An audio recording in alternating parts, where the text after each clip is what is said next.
Good evening, everyone. Why is the screen black? What is going on here? Apologies. StreamYard being a little wonky.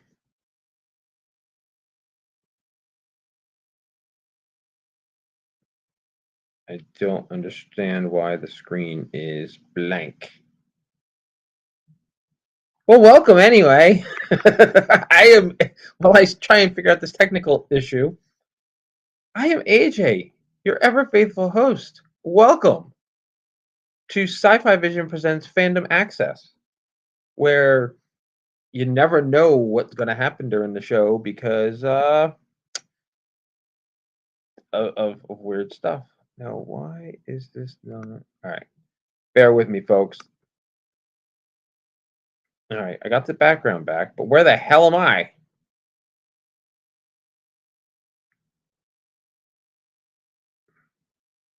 I don't even know if that's the right background anymore. Things were a little screwed up when I got in here, and I didn't notice it right away. Wait, no, this is the one. Maybe. Oh, hold on. Let's take this one off. There we go. I don't know why my video isn't showing. But let me at least get the background up. I hope everybody can hear me. And bear with us. Karen will be here shortly. Oh, that's not working either. What the hell?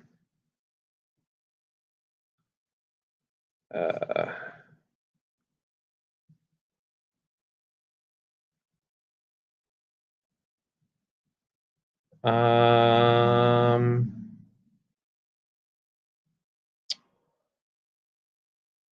don't understand what's going on.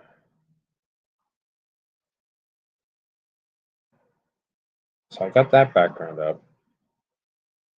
But I am not in the picture. It doesn't want me. So apologies. The ladies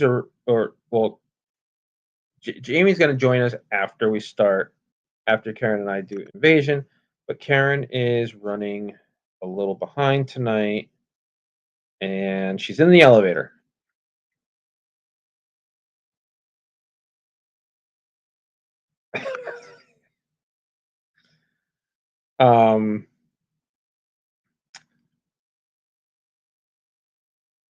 It wouldn't be Fandom Access if we weren't screwing shit up all the time, would it now?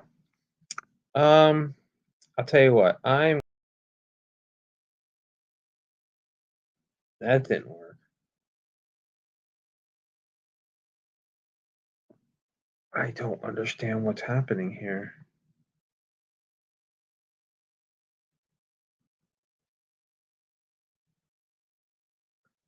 All right, I am going to be right back. Nobody go anywhere.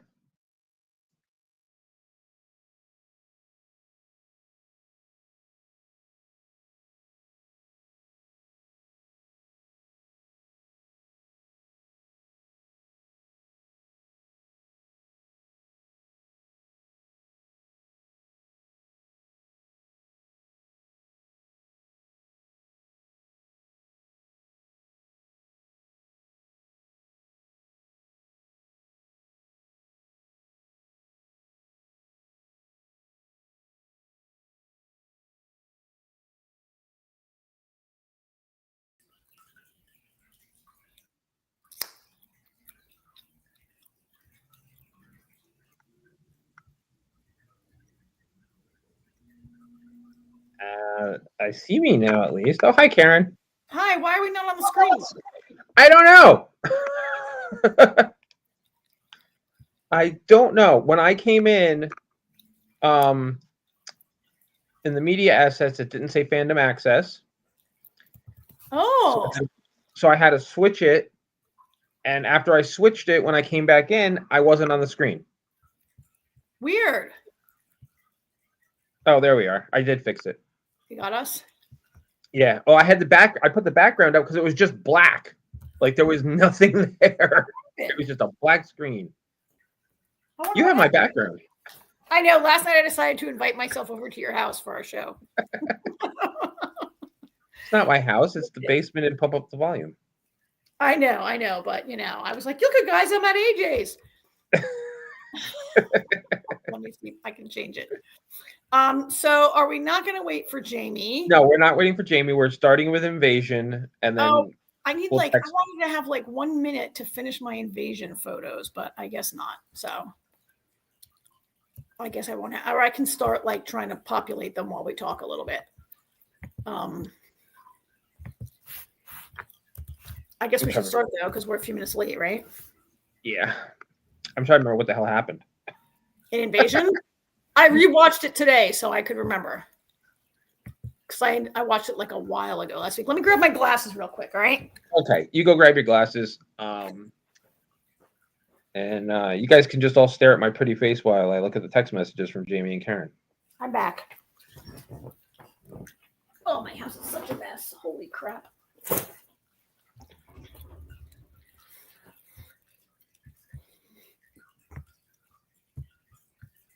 Let's see, is that too much?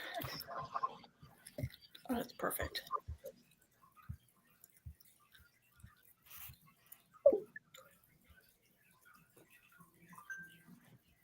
Anyway. So we pick up right where we left off from last week. And Anisha's on the warpath. She's like, I don't care. You can't keep up. Stay behind. Yeah. They're like, you're the doctor. She's like, not anymore. Somehow she's the leader, and the army people just follow her, even though for why I don't know. But to be fair, they're all pretty inept. Yeah. I mean, all the leaders are all the leaders are all dead. Yeah, they are. All right, so should we go live? I got 3 of my photos done. I could just do the next couple while we're talking. Yeah, go ahead. No, but we can start live. We are live. No, we're not. Yes, we are. We are? Oh, I'm sorry. I didn't think we were live. Okay, We've hi, been everybody. live this whole time. Oh, I didn't know that. Oh my God. That's why I'm talking I didn't think we went live yet. Hi, everybody. Okay, so yeah, Invasion. We started right up afterwards with Anisha on the warpath, as you just said, and the rest of the gang trying to set the bomb up at the mothership. What did you think of this episode? Sorry, I'm reading. The comments are like, yes, you are. Sorry. What'd you think of it? I have definite thoughts about this episode. What? What did you think about this episode? I have strong feelings about this episode. Yes, I agree. I think a few things became clear, and I think there's my biggest question is, I guess is what makes Mitski so special? Like, why does she have powers? Why is, some of the kids, they can communicate with the aliens and everything, but Mitski is on a different level. And ultimately I feel like, so there's a way to phrase this, that Vera is right. Her loved ones are on the ship and they can see them again, because the aliens have the ability, if you can't let go of somebody, the aliens have the ability to get in your head and make you think you're actually talking to them and seeing them and interacting with them. We see that with Jamila and Casper, and then once she realizes what's going on, she's like, I gotta let you go. And she closes her eyes and lets him go, and he fades away. Yeah. So I think the whole thing by the aliens is one big manipulation. Yeah, I think the aliens have access to our thoughts and our memories, and they're weaponizing our strongest, most painful memories against us, right? Yes. And our trauma, using that against us, kind of. And so, what I don't know that I love that as the final explanation to everything. I mean, final explanation, no. It's not the final. Okay, let me backtrack. One thing about this episode, it really felt like the series finale, right? Like, we know that Simon Kinberg had planned 4 seasons, right? Right. We don't know if he's going to get 4 seasons, but he had. It hasn't been renewed yet? I don't think it's renewed yet. I'll double check, but I thought or if someone in the chat can correct me on that, but I think it's not renewed yet. And when I spoke to Stephen Tracy the other day, he thought it had not been renewed yet. So I think we're waiting, but didn't it feel really final? Didn't it feel like this could be it? I feel, you know what, other than season 1, I feel like both season 2 and 3 have ended in a way where, in case it doesn't get renewed, it's an ending. Yes. I agree with you on that. It really felt like if we don't get anything else, then it could be fine as an ending.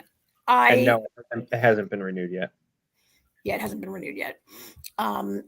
So it seemed really... The way it ended, I feel like most of the characters, there's not really anything more to tell about them, and it could be over. And then Mitski has this whole other thing that's like still maybe going on there, whatever, right? To circle back to your question, like what makes Mitski so special?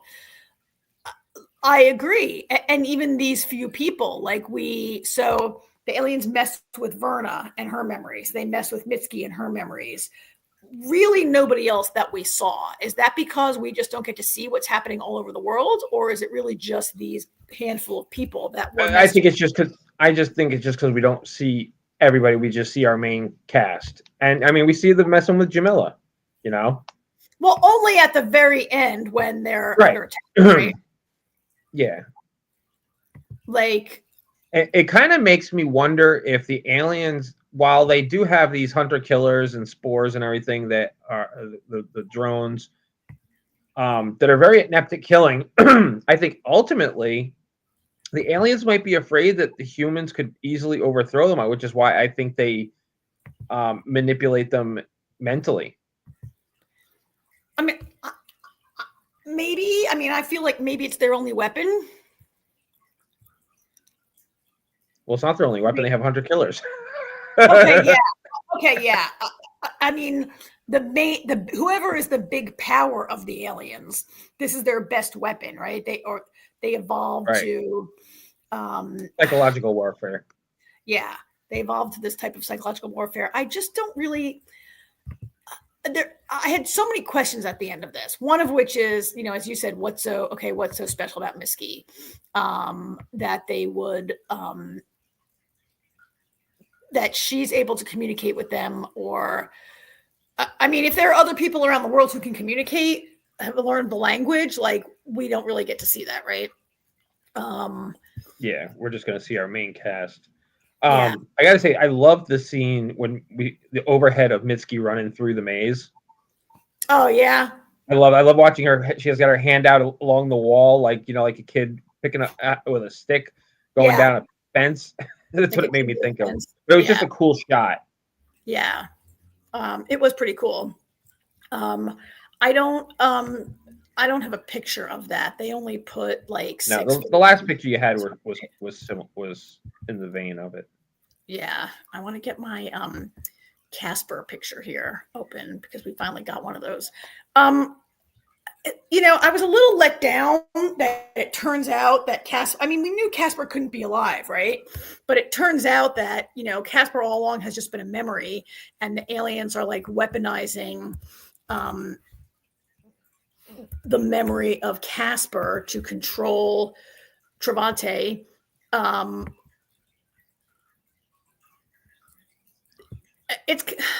They are and they aren't, because it turns out at the end that like the worst memory that Travante has is the memory of losing his child, which, yes, of course, I get that, right? Yeah. Of course, that's the case. And we get into the mind of Nikhil. Nikhil. Yeah, that childhood trauma right there, that was interesting. But Yeah, I think the really interesting part is when Mitski sees that he actually has been trying, doing things to try and help her all along.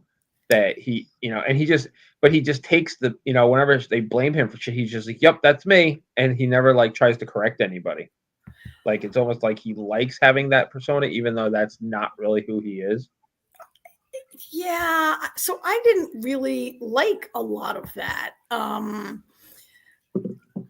So I guess because Mitski is touching the tentacles or whatever, she's able to see. She's like connected to Nikhil and can see inside his mind, and she sees just the right memory that she needs to see to understand him.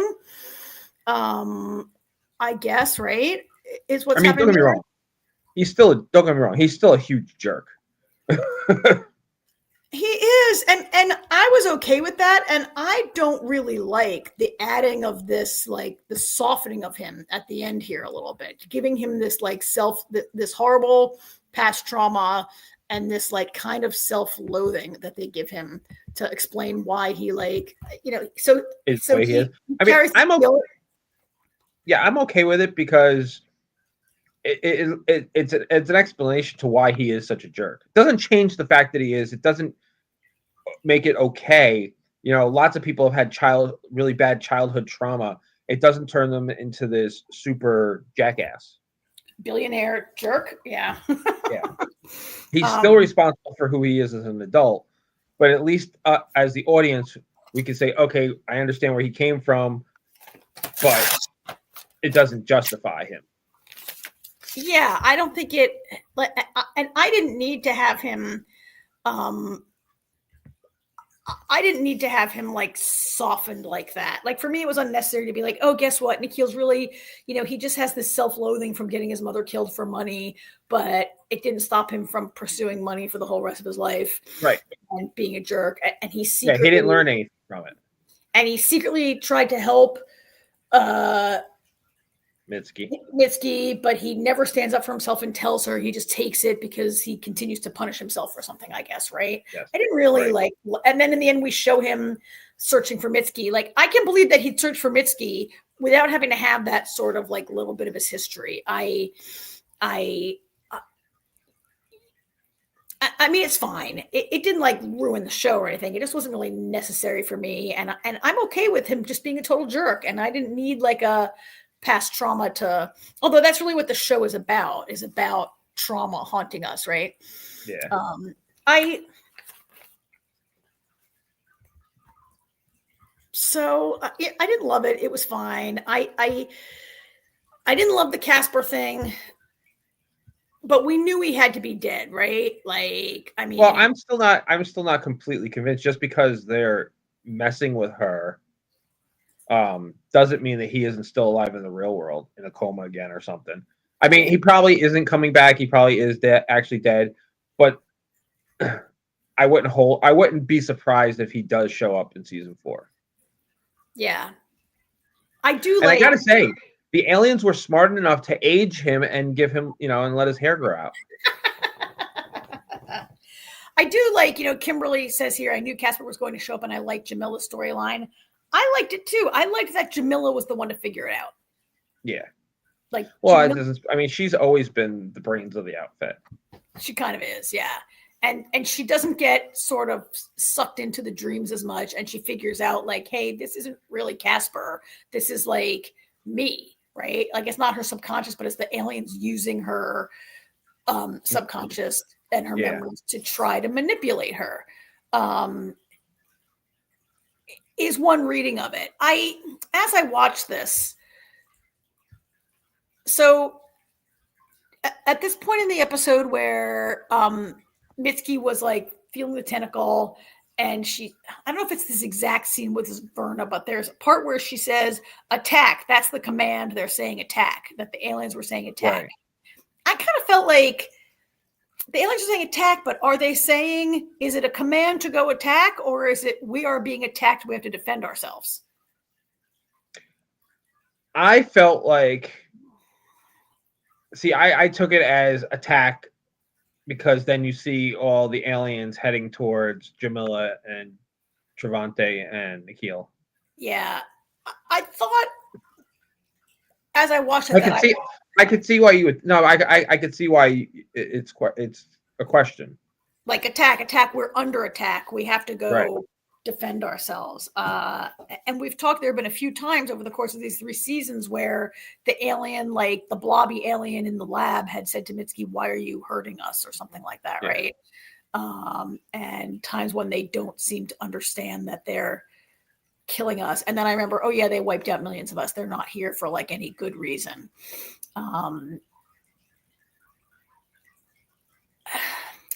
It's an age-old story. Hey, you humans suck. You're destroying the planet. We need a planet, and we're just gonna take yours.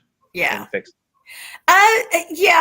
Yeah. We need a planet. There is some. We have speculated that they kind of got stuck here. They didn't intend to come here, and when they crashed into the Japanese space capsule, somehow forced them to stop here.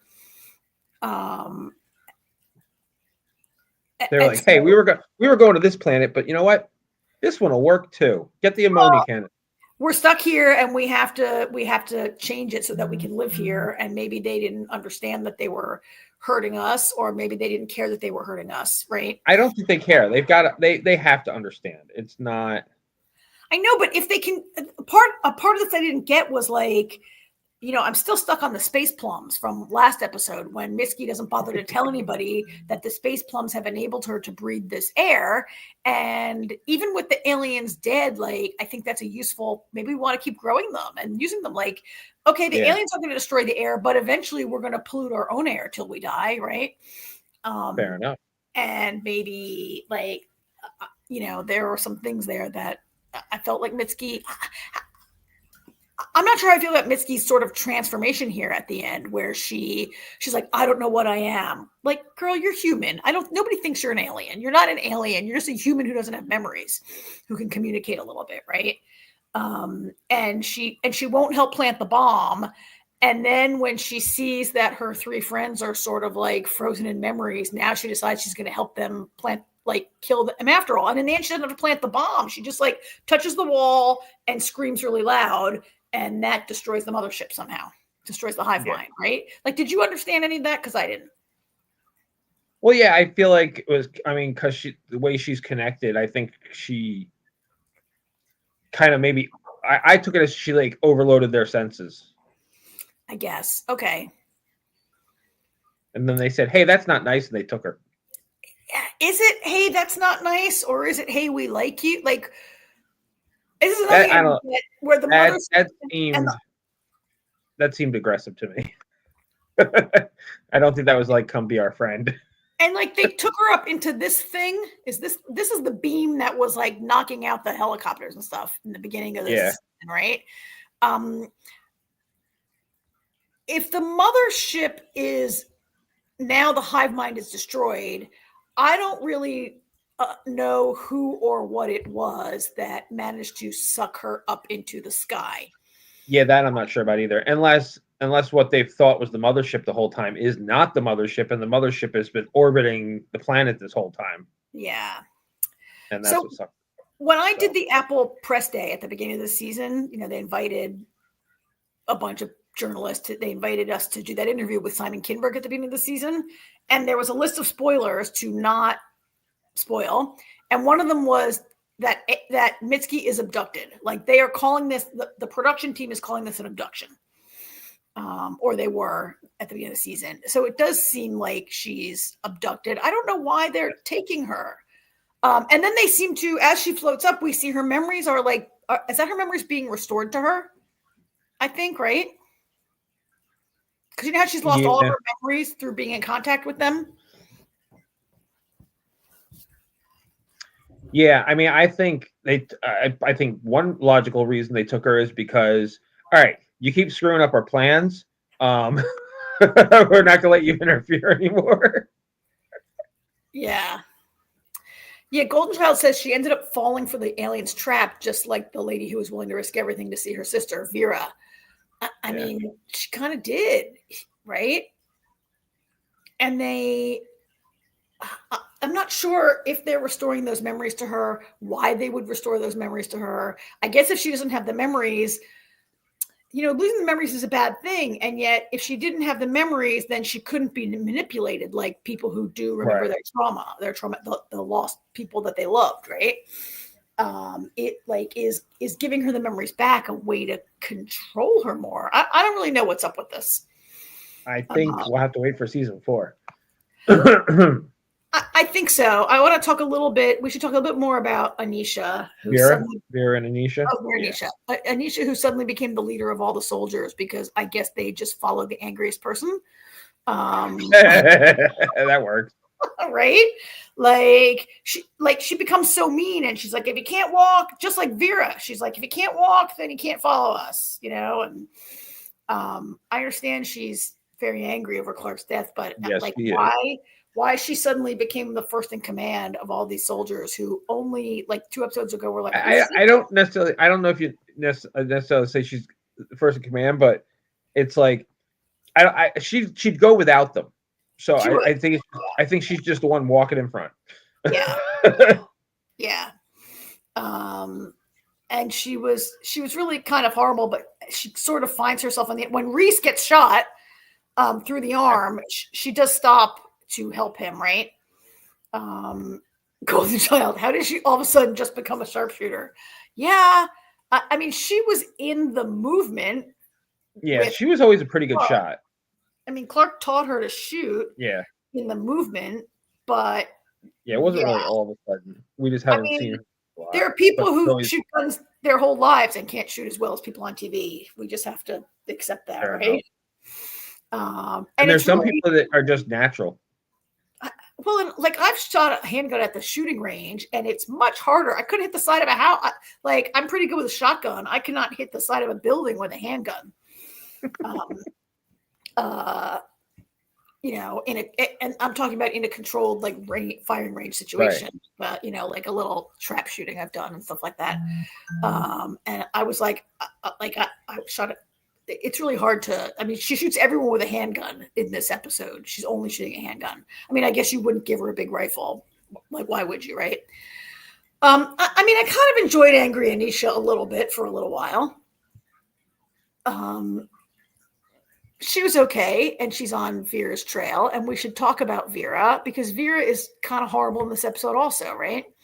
Vera's horrible all the time. She is. Vera's horrible pretty much all the time, and she's horrible to all of her followers, right? And she just seemed to be in this episode, last episode, but especially this episode, did you think she was just full on nut job? I don't want to say necessarily nut job, but it's if she doesn't go all in on this, then she has to admit that she's never going to see her sister again. That she's let all these people die for nothing. So at this point, she's just all in. Even when Mitski has a conversation with her and Anisha and her yelling back and forth at each other, it's you can see that she's starting to struggle with it a little bit. And and it's kind of she has to go all in, or what was this all for? I see that. But when she takes the oxygen and smashes it and is you don't need that, and everybody's like, what? And then she says, feel that in your lungs. She's like, your lungs are take a deep breath. Take a deep breath. Your lungs are preparing for the new world, and take a deep breath. Use that fire. I was like, okay, she is now full on over the edge, and why these people would follow her. Still, I mean, I guess they're all over the edge, and they all have to kind of. Yeah, I mean, to be fair, is it possible that the air was actually making them go a little nutty? Oh, I think so. Yeah, absolutely. I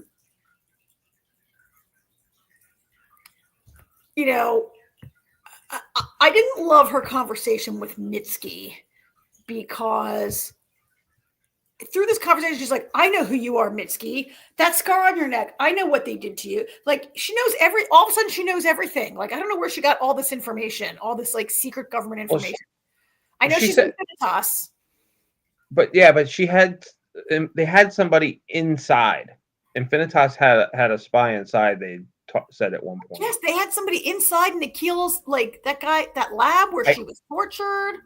And apparently, I mean, how they know all that? And she even says she looks at the thing on Mitski's neck, and I think she says, "I recognize that model. It's based on the blah blah technology." And I was a little bit like, really?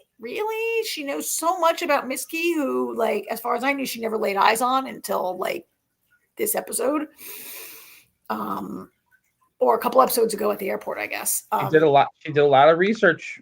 I guess I felt she was a little over-informed in this episode. But she almost gets Mitski. I feel like she almost convinces her. I mean, Mitski knows that it's not true. She knows that our loved ones aren't in there. But she kind of agrees to not blow up the aliens, right? She like won't help blow up the aliens.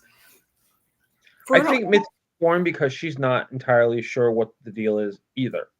You know? I guess. I mean, the aliens healed her. Yes, they did. They did. So that's another question I have. Why? Yeah, why they healed her? Because she helped the other alien. I know. I guess it was like a reward, and then they turnabout's fair play. Yeah, and then they took her. It was all very. It's a little. I mean, there's a lot to be like figured out. There's a lot with her storyline that's unresolved that we need a season 4 to get right. But I feel like they left us with like Anisha goes home with these kids, and on the screen it says like Earth post-invasion day 1. Yeah. Implying that the invasion is over now.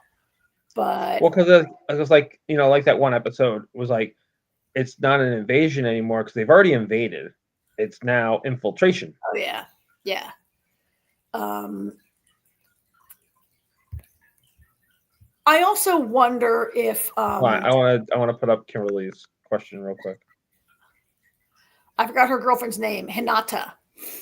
I forgot her name. Do you think they absorbed her girlfriend's consciousness and that she is somehow influencing the aliens? I mean, I don't think they really absorb the memories. I think they just tap into them. I mean, there could be something to it because maybe something got merged when the two ships collided. So I don't know. This is a really interesting question that Kimberly has raised, and I'm going to say, like, maybe I agree. Like we have kind of been talking all along about her memories, the alien, like Mitski's memories of Hinata, that they are like when they were in the lab all in the previous season, like that the alien was using Mitski's memories to try to communicate with her and showing her memories of being with Hinata. But maybe they were Hinata's memories that they had absorbed when she got killed and absorbed during the collision. Maybe they're using Hinata's memories to influence Mitski. Maybe those aren't Mitski's memories at all. I mean, it's the same event. It was memories of the two of them together. So it's a shared memory, right? Maybe they got them from the girlfriend and not from Mitski. That's a really interesting idea. That's possible, right? Yeah. So we should probably wrap this up, though. I have one more question, though, for next season. When Mitski got abducted, and I was like, why would they take this one person? And then I remembered, do you remember in season 2 when Travante went to that town near the portal in, like, Kansas or whatever that place was, and all those people who disappeared, never to be seen again? Like, were they abducted? Oh, yeah. That's a good question. I forgot about them. I did, too, until I saw this picture, and I was like, I wonder if they got... That's an excellent question. Like, where are they? The one thing I can't wait for next season, this is going to sound very minor, but I felt the scene when Anisha got home, I felt the kids took everything a little too well. Yeah. Like, Clark is dead. I mean, I was expecting something more from his daughter. Like, I just felt like I want to see the aftermath of that because I feel like that was just too subdued. Yeah, I mean, I guess I thought maybe she had told them on the phone before she traveled, and so but even still, I don't know. I feel like there wasn't enough emotion from everybody. Yeah, you're right. You're right, Kimberly. agrees. She was thinking his daughter was going to be more upset. Yeah. Yeah. And Kimberly, yeah, the guy in season 1 from Jurassic Park, Sam Neill, he was the sheriff. He disappeared and he was abducted, right? We think he was abducted. Like, yeah, I don't think we ever found out what happened to him. Like, maybe Vera wasn't 100% wrong. Like, I'm sorry. Well, I'm sorry, Vera, that your sister got stabbed through the chest, and she is definitely dead. But those people who went missing, maybe they were abducted just like Mitski was. Mitski, yeah. I don't know. To be continued. I hope so. It better. It'll get renewed. I feel like it'll get renewed. I think this was not the best of the 3 seasons, but I think it was good enough. No, I think season 2, I think, has been the best so far. Yeah, I want to see this renewed. Yeah. So all right. All right, we're still waiting on Jamie, so we'll move our I probably should have texted her as we were wrapping up. Yeah. All right. I texted her. She should be here in a second. She should be here in a minute. So I know I'm wrong for some reason. I always thought the daughter was compromised by aliens. Sorry. I should actually probably put it up here if I'm going to read it. Do it again. Well, we both just did it. I always thought the daughter was compromised by the aliens. That would have been cool. I mean, she did take everything well and seem a little stoic. I'd like to see that more of the 3 of them in the next season also, and see what kind of generational trauma we have now, right? Yeah. Yeah. So, all right. Here's Jamie. Thanks everybody for watching Invasion with us, and we'll cover it if it. Ooh, get rid of that. We'll cover it if it comes out again. Relax, Gary. Jamie's working on it. No, we're good. We're good. That was set up. We're all good. Well, hi guys. Hi, Jamie. Not watched Invasion eventually, right? Eventually, at least that's my plan. Well, it took 2 years between the last 2 seasons, so you might have 2 years to catch up on the show. Yeah. It gives me something to watch, I guess, until then. Yeah.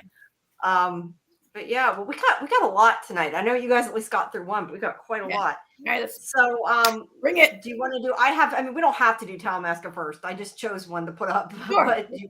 That's fine. Let's do the Talamasca. I mean, honestly, I think we could go through Talamasca pretty quick because, I mean, a good portion of the second episode was just him walking around walking around town, yelling at people to come see the naked ladies. True. For anybody who missed it, Karen and I and Scarlett did do our deep dive yesterday. That's available. So this is more of a quick review, but yeah, I don't know, AJ. Let's hear what you thought since you have not talked yet. It's interesting. I'll say right off the bat, I think Helen's his grandma. Oh, well, that's interesting. I had not thought of that. I think Helen's grandma. I think it's going to turn out that, because I don't know. I just think it's kind of very. I mean, his mother was definitely Talamasca because of the tattoo. Mm-hmm. See, AJ noticed the tattoo too. And if you're in a secret society, should you get its logo tattooed? I know. Listen, you know what I was thinking? I'm sitting here, I'm watching this episode, and it seems like all these people know about the Talamasca, and I'm like, for a secret order, they're not very secret. It's like if I was in the CIA and I wrote CIA down my arm, right? Yeah. But then again, to be fair, unless you know about the Talamasca and know their symbol, you're not going to know what that tattoo is, to be fair. So, yeah. But I don't know. I just got this vibe that, because he's like, I'm your pet project. And, and it's like she's taking, paid so much attention to him all these years and everything. And I'm thinking, I feel like that's grandma. That actually makes sense. I had not thought of that. I hadn't thought of that either. Highlight for me, though, is seeing that William Fitcher's in it. Oh, yeah. I love it. William Fitcher's a lot of fun, especially when he's the bad guy. Yeah. He's fun. The real highlight for me was the guest spot with Jason Schwartzman as Burton the Vampire. Oh, yeah, it was pretty funny. Yeah. Seeing Daniel was good as well. I like. Well, and it's funny because I wasn't sure what kind of timeline we were looking at here until Daniel showed up. Then I was like, okay, this is after he's been turned. So that explains it. Yeah. I think kind of the consensus that the 3 of us had, and I know how I still feel, is like, I like the show, but it hasn't like grabbed me a bunch yet to be like, it was good, but I need to see more. It didn't pull me Well, in yet. the first 2 episodes are very set-uppy. It's just it's introducing these characters. It's interesting actually. I kind of feel like this, in a way, is the equivalent of what the unit show is going to be like. I just feel like they're taking an aspect of, they got, you've got the Mayfair Witches, an interview with the vampire world, and Talamasca has always been intertwined with it, but they've never been focused on themselves specifically. So I feel like that's, doing this, it's almost like, it's yet to be seen. It's only 2 episodes in, but I don't know if the story's got to be good to really keep going, because the stories that it's coming from are so much more intriguing. Yeah. It's gonna be. I guess we're gonna have to see what Jasper is up to. And he's the most compelling character, which we were talking about. That's kind of a little bit of a problem. That Guy isn't the most compelling character because he's the lead. I have not warmed up to Guy yet. I mean, I've ranted all through our I always rant, but like during our live stream last night, I feel like he's like the worst spy. He's a very kind of a look, there's nothing wrong with a person being nerdy and introverted, but he's a very like anxious, insecure guy. I mean, he seems to lack confidence. He seems to like, I'm looking for a good quality in this guy. His best quality is being able to read minds, really, so far, right? Yeah. I have not warmed up to him as a hero yet. I kind of would like to see Jasper eat him. But I guess that won't happen. I don't think. I got to say the opening sequence with I don't remember the character's name now. It's Soledad. I knew it started with an S. I didn't realize she was going to die 30 seconds into the episode. I was intrigued by her right off the bat, the way that the way they started it with her and everything. I really didn't know much about how the show was going to work or anything. So to see her die right away, I was like, well, I guess she's not the star. I gotta say, some of the stuff, like who did not see the girl sitting at the bar chatting them up? That was just too random. That was obvious that she was a pawn. You know who didn't see it? Guy. Him. Guy didn't. Yeah. Guy the spy didn't see it. Yeah. He had to know that when they were at the club that whole thing was too good to be true, with some other random girl just coming up and starting to make out with them. Like the hottest woman in the entire, that woman is unbelievably gorgeous, right? Shows up and starts like making out with your one night stand. I mean, yes, that was like, how could he not know that was a setup? You know why? Because he's a terrible spy. Because to be fair, spy training in a week. So I was just going to say, to be fair, he's not a spy yet, because he, like Jamie just said, he got trained in a week. He'd get better training if he just watched every James Bond movie. I know, I feel like we would do better, and we know nothing, But yeah, I like this girl. Maybe if they had left her in a little bit longer, it would have put it in. I don't know. I mean, she's obviously the lead-in, and it's because they get sent her eyeball. From Jasper. We're assuming from Jasper, yeah. So what do you think of Helen? We kind of went back and forth about her. I know you said you think she's the grandmother, but I think a lot of our discussion centered around the fact that we think of her from Downton Abbey. And two of them, I guess her look didn't work. It didn't really bother me, but I do still think of Downton Abbey, so I don't know. But well, I mean, Elizabeth McGovern's been in a lot of things other than Downton Abbey. Right. She has. It's just most recent in our minds, and one of her like more iconic roles of recent years. And it just maybe takes a couple episodes for you to shake that character sometimes, I mean, not all the time. It's a physical transformation for this actor.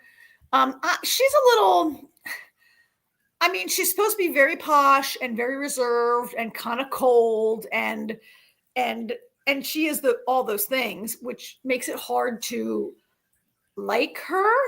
Also, I don't know, like, I don't know that we're supposed to like her though, not yet, maybe. Well, are we supposed to be aligned with Guy's POV and see her with suspicion, right? Yeah, that's true. Well, absolutely. I mean, she's upper echelon Talamasca. Yeah. She's not to be trusted. She actually should be a better spy also. She should not walk around with her purse slung around behind her back where every pickpocket in Central Park can see her buy shit. I was like, what New Yorker walks with your purse behind your back like that? Come on. To be fair, if somebody tried to pickpocket her, she'd probably beat the crap out of them. Probably. Maybe. Or she has somebody she hires to do it. Who knows? Yeah. But yeah, the other thing that we get, we don't got to go through everything, but we do know that, like we said, that he can read minds. But so I feel like it's not even we discussed it's not really reading minds so much as he hears people's thoughts is more accurate. But it's pretty much the standard what it is in every other show that he can't necessarily really easy turn it off, and he's got to listen to it and filter it out and everything. And we talked about how he takes the drugs to get rid of it somewhat, which I didn't pick up on that's what the drugs are for, because I don't know, I was dumb when I watched it. Like, I thought he was just using them to go to sleep. I didn't. It's clonazepam. It's a drug that's used in psychiatry. Yeah. It's not just a sleeping pill. Yeah. But yeah, she is trying to impress him and get him to work for them. And she really downplays how dangerous it is. I think at one point she does say it's dangerous, but she doesn't say, oh, our last operative got their eyeball. We got sent their eyeball. They walked into a train. They don't put that in the recruiting video. They don't. But yeah, I mean, she doesn't really, he wants the money. I mean, it starts out because he needs the money. And we were also talking about how I was curious if you thought this or not, because this was something I noticed that Karen and Scarlett didn't pick up on. I assumed that part of the reason she brought him to the libraries, like he had said earlier in the episode, there had been like kind of this line about how he liked the libraries because they were quiet.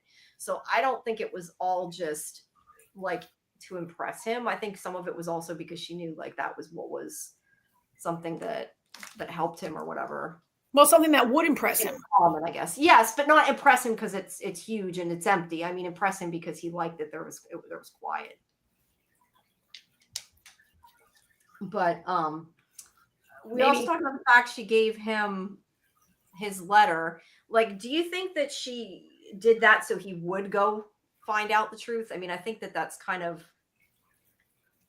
yeah, she had to know he would go talk to his adoptive mother. His foster mother. Foster mother, sorry. Yeah. Foster I mean, are you suggesting that it was like giving his mother a chance to tell the story? Yeah, it could have been that too. But either way, I think she wanted to get him interested enough that he would ask questions. I think otherwise he may have just not come back. He got his $5,000. Who knows what would have happened? I don't know. What do you think, AJ? You're quiet. I hadn't thought that deep into it. Oh, yeah. Okay. And it's fine because this show we discussed several times in our chat last night. This is 6 episodes. It's not going deep on anything. No, it's not. Right? Oh, see, I didn't even know how many episodes it was. It's only going to be 6 episodes, so they can't really delve too deeply.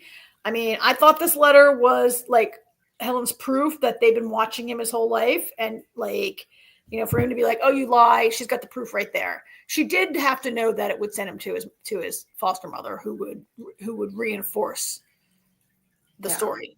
Which I can see him being kind of pissed that they've been following him, and she tries to tell him, "Oh, you would have gotten there anyway." Yeah, they sort of got him where they wanted. We don't know. And then we also have in this episode more of Jasper around his, I don't know, hungry vampires. I guess they've been unfed. It's not super clear what's going on in these scenes yet. So we kind of theorized a bit about that. That was they're hungry. They're all right. So I'm going to cheat a little here. In the world of Interview with the Vampire, more modern age vampires aren't. Some of them aren't as because they become over the years. The vampires become less and less pure. Because they're getting farther and farther away from the source. The more vampires that are created, they aren't as, I don't know, charismatic might not be the right word, but they're not as they're more feral. Some vampires, and it's like seems like he's collected all the feral vampires and he uses his clicker to control them. I think we talked about like that clicker is a dog training technique, right? And he's trying to like train some basic responses into them, I guess. Yeah, I just wondered if he was keeping ones that he turned hungry to keep them feral, but I like your idea too, but you know more about the universe than I do, so I'm not sure what's going on. But so the whole reason he's going out is to find out more about this guy, which I don't remember his name. Archie. This is going to be the guy he's going to follow. Now before he goes to do that though, he has to first agree to work for her. And this is when she takes him to the Dakota.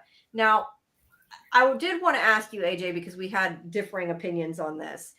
Obviously, she's showing him vampires exist and trying to, I don't know, impress him / scare him, whatever. But I also got the opinion that she wanted him to talk to Schwartzman. What's his name?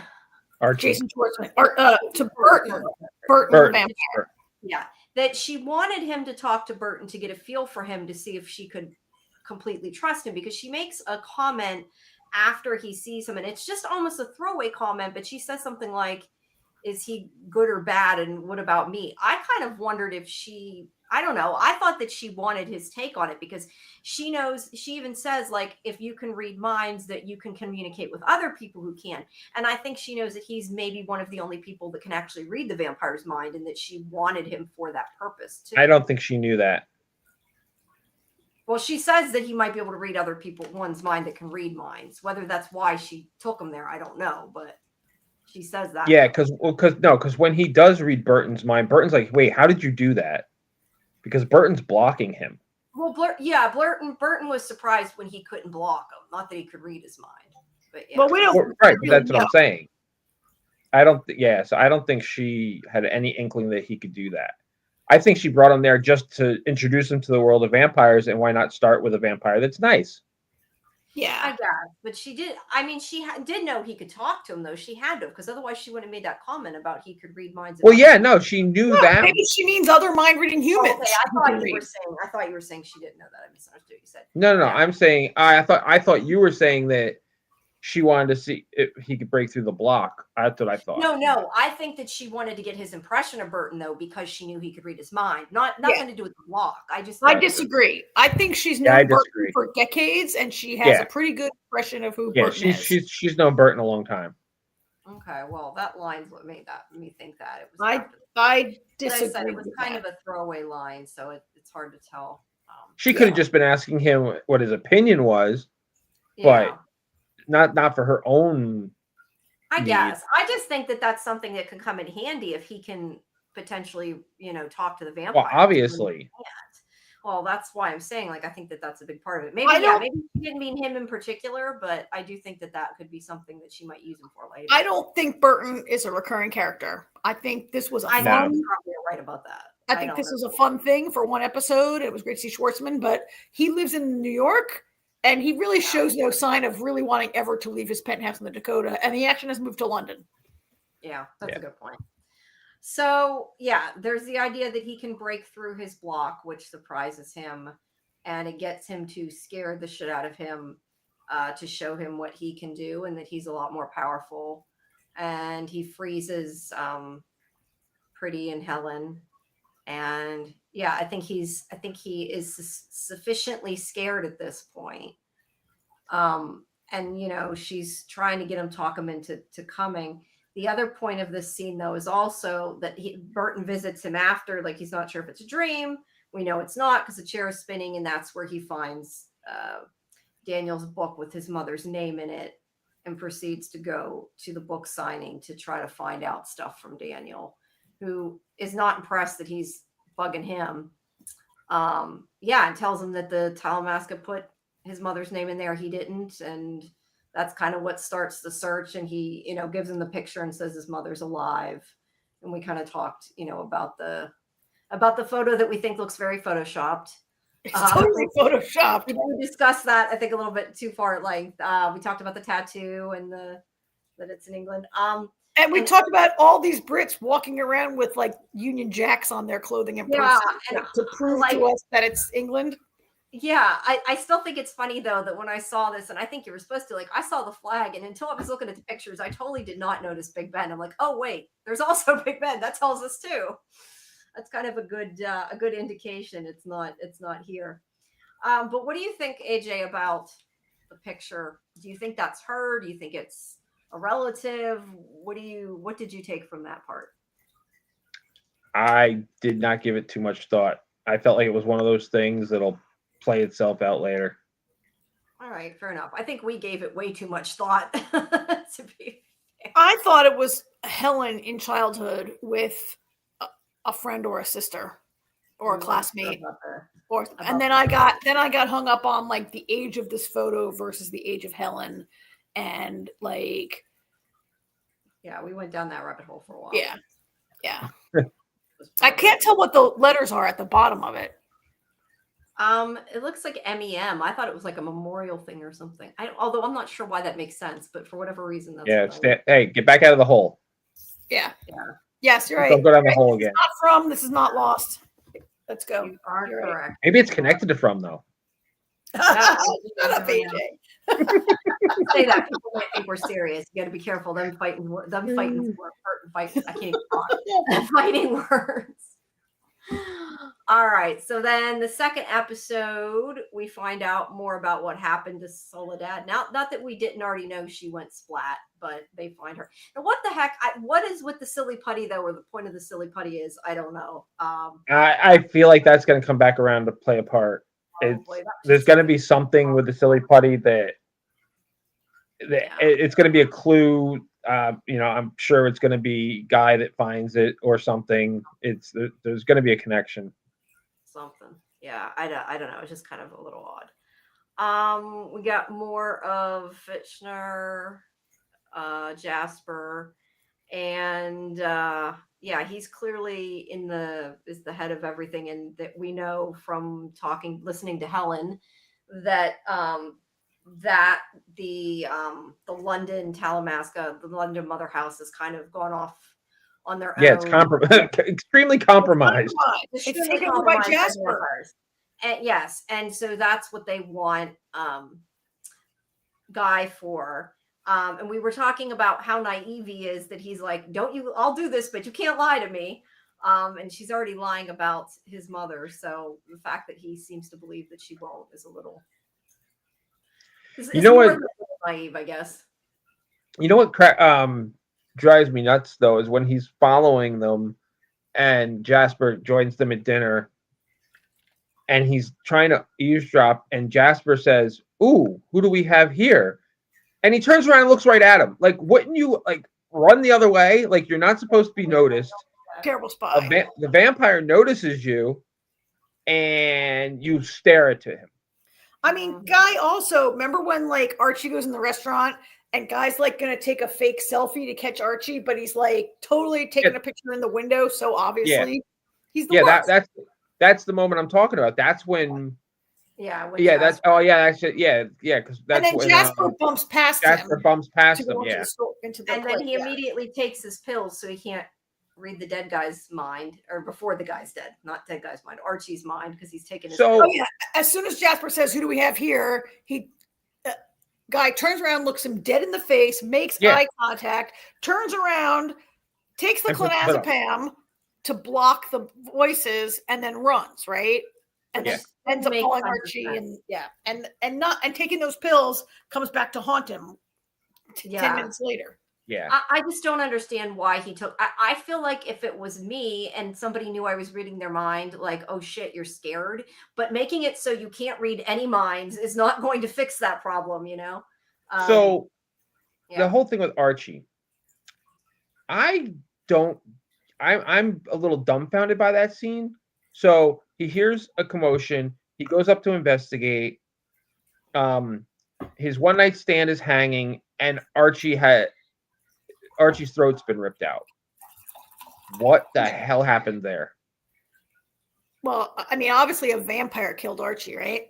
Right. But Archie's working for a vampire. Yeah, but he could be a familiar, or he could be Talamasca courier who was compromised by the vampires, right? Yeah, it could be different. But that's what I'm saying. But that's what I'm saying. Like, it was a meeting specifically for Archie to do something for him. Yeah. And then he gets killed by another vampire. Okay, but we know he killed.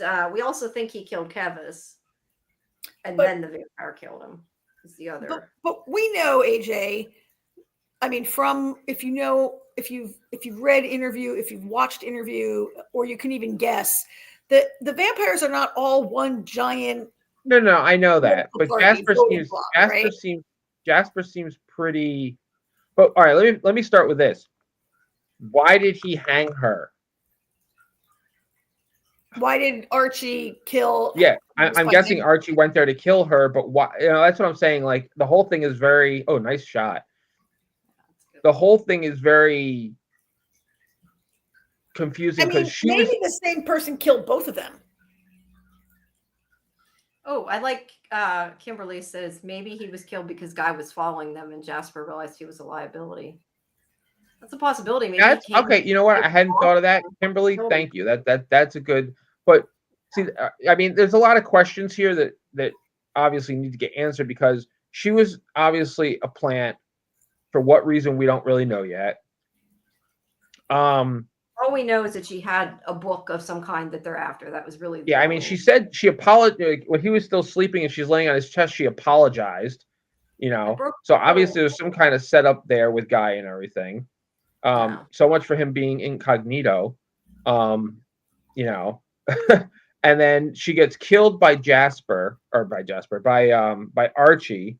Although I guess Jasper killed both of them. I mean, who knows? But we don't know. We don't. Why hang one person and rip open another's throat? I firmly believe that for whatever reason, Archie was sent there to kill her. Why Archie was sent there to kill her, I don't know. Now Jasper could have killed Archie. With Kimberly's idea. I mean, I have a theory. What's your theory? I think Archie went there to get the book and it went sideways and they both end up dead. I don't know that he went there to kill her. Maybe she was supposed to hand the book off. Hanging her is a hell of a random way to kill somebody when they surprise you. If he even did it. All right, fair enough. See, we're guessing. This is kind of cheating, but the black woman in the club that they were making out with, that's Maisie Sellers Richards. I know the actress, and I know she's in a couple episodes. So, right. I mean, I would expect to see her again. Yes, but so that's what I'm saying. That was not a chance, that was not a chance meeting. No. So I'm thinking it's possible she's a vampire, and she might have killed Archie because he killed. She's not a vampire because her eyes are dark, and all the vampires have light-colored eyes. Yeah, we talked about that. I wouldn't go necessarily off of that. Maybe she has fake contacts, though, to be fair. Okay, there you go. She whispers in Guy's ear, "You are in so much trouble." Yeah. Right, because he has gotten himself into trouble that he can't handle with Kevis here. I mean, we know Archie's a courier. I think maybe he was trying to get the book, was sent to get the book, and something. I mean, somebody could have just. Whoever killed Kevis could have staged the hanging to create this kind of confusion on the part of any investigators, right? Maybe. to make it look like maybe it was a suicide. I don't know. I'm going to answer. It wasn't a suicide. I think that's the main. We know that. We don't think it was, but that doesn't mean the police wouldn't think it was when they come to investigate. I'm going to answer Kimberly's question here. If Archie is a vampire, maybe he needed a more brutal death. A vampire can't be killed that way. A vampire can't just have. He would heal and he would live. Yeah, I don't think he was a vampire. I think he was a Talamasca that was dirty, that was working with. I thought he might be a vampire up until the moment I saw him die from his jugular being ripped out. It's kind of. I mean, I don't know, Kimberly, if you've watched Interview with the Vampire or read the books, but when they tried to kill Lestat, they had to burn him to death. With like destroying fire is one of the few things that can kill vampires. Which sunlight, anyway. So and even that didn't work. Yeah, that didn't work. Sunlight, fire, I think beheading, right? But like the standard, like ripping out of your throat, Archie had to be human when we saw that. Or at least not a vampire. I mean, for all we know, he could have been a demon or a witch. No. I mean, so right? Scarlett kept saying in our live stream, maybe a werewolf ripped out. No, I'm not saying maybe a werewolf ripped out his throat. I'm saying, couldn't he have been something other? Like, we just know he isn't a vampire. Like, he could have been a witch or something. We don't really know. I don't. Just that he can't be. I don't think we need to. No, I don't think he necessarily is. I'm just saying. I assume that he could be technically. I don't think we know that Mayfair Witches is part of this universe, but I don't think that's going to happen on this show. Unless they're changing something, Talamasca only employs humans. But we don't know if Archie's Talamasca. I thought that Helen said he was. Yeah, we know he's Talamasca. Oh, okay. He's Talamasca, and they only employ humans. Yeah, it's humans that have powers then are still humans? Like, they're not considered something that's not human? No. Well, I mean, there aren't a lot of humans who have powers. Like, we see that we've got one guy so far on the show who can hear people's thoughts. And Mayfair Witches. Well, the Mayfair Witches are witches. They're witches, right? No, but Cyprian's Talamasca, and he has abilities. Oh, Cyprian, yeah. He has some, yeah. I mean, there's not a lot of kinds of powers around. There are some, they're still considered human, I guess, is what I was saying. Because he is still human, right? Oh. They just have powers. I think magical. The issue is these episodes have a lot of exposition, and this episode mostly focused on them explaining to him how to spy, him sucking at it and doing really stupid shit. Yeah. And that was pretty much the gist of the episode. Yeah. And this, so he only knows like 3 people in London. He knows Kevis. He knows that guy that works at the nudie bar with him, Jimmy. And he doesn't know Archie, but he followed him, right? Like these people who were both killed are associated with Guy, right? And would Kevis have been killed if she hadn't slept with Guy? There's Jimmy. I think Kevis sleeping with Guy is totally separate from Guy. I don't think that has anything to do with Guy. Coincidence that she slept with Guy? Oh, I think she's involved. I think they don't know about Guy in that way. I don't think it's because of Guy. I think it's whatever's going on is why she was killed. I don't think it's because of Guy. But I think she sought out Guy. She didn't just. She absolutely sought out Guy. But it's not because of Guy. The reason she was killed wasn't necessarily because of him. That makes sense. Yeah, she was already involved. She was killed because of that book. That guy stupidly, as Archie's dying, he's like pointing at the book bag, going "book," and then Guy runs out. Saying, if he could read his mind now, and since he can't talk because his throat's and then he doesn't even take the fucking thing. He didn't need to read his mind. Archie said the word aloud. No, he didn't understand what he said, or I think he would have taken the book. I mean, He said, "I don't know what you're saying," and then he died. Yeah, and then he didn't take the bag. Wouldn't you? I mean. I'm sorry, but that was stupid. Why wouldn't you take the book bag? Well, maybe even if he said he didn't know, he clearly said book to me. But if Guy is too dumb to understand the word book, Archie also pointed at the book bag. Yeah, and you saw Archie. And that's I would totally have taken that bag in a heartbeat. I would have too. Instead, he just runs the fuck out of there. And then we had a discussion how it really does look like his fingers are chopped off, but I still think that's the way the shadow is. The end of his 3 fingers look like they're chopped off. They're turned. Chopped off. I think it's just the shadow. It's the shadow. disagree. I disagree. It doesn't matter. I just that we went on. I think AI made that hand and chopped his fingers off. Or maybe Jasper chopped him off to punish him. I am so Archie is Talamasca. Nobody in the whole Talamasca is supposed to know about Guy. Helen has done this whole thing off book, so nobody would know about him. Archie is meeting with Jasper. Then he goes to meet with Kevis. Guy pops in and he wants Guy to take the book. So do you think that Archie Archie must have seen Guy out the window when Jasper saw him, right? Like, does Archie know who Guy is? Is Archie just telling like a random dude to take the book? Maybe he was Talamasca. He was working with Jasper because he's being threatened or something, Jasper double crossed him, so he's like, well, screw him. I have no idea why Archie. Maybe Archie's dying and he doesn't know what the hell he's saying, and he's just because why would Archie want Guy to take the book if nobody in the town working with the vampires? No doesn't matter. Doesn't matter. Guy is Talamasca. It doesn't matter. Guy didn't take the book. Okay, it doesn't matter. It's kind of a moot point at this point. Thank you, Kelly, for this awesome comment. Guy doesn't have a whole lot of common sense. He does not. I think he proves that throughout the episode multiple times. I can't believe he's still alive. I can't believe Jasper didn't kill him yet. Yeah, I think I'd be a better spy, and I haven't even watched tons of spy movies. Even I know not to do the shit he did. So, Guy's the worst. He is. I think he's not a good lead so far. I don't. Yeah, I'm not sure that it's necessarily his fault. I don't think that they've written him. I'm not blaming the actor. I'm saying the character. I do blame the actor. That I think his American accent is, this guy's Australian and his American accent is kind of iffy and it sort of comes and goes a little bit for me. That's true, but I hope it. I don't know. I think that these episodes have a lot of exposition, and I understand they have to. And like I said to Karen last night, I said maybe they have so much exposition because they only have 6 episodes, so they had to cram it in there before. Maybe make 8 then if you need that much fucking exposition. Yeah. I'm saying maybe that's why, because it seems. You know what I still think about every time we have a lot of exposition? I still think about Sleepy Hollow. That was a very every time we needed exposition, Katrina was in the episode. Yeah.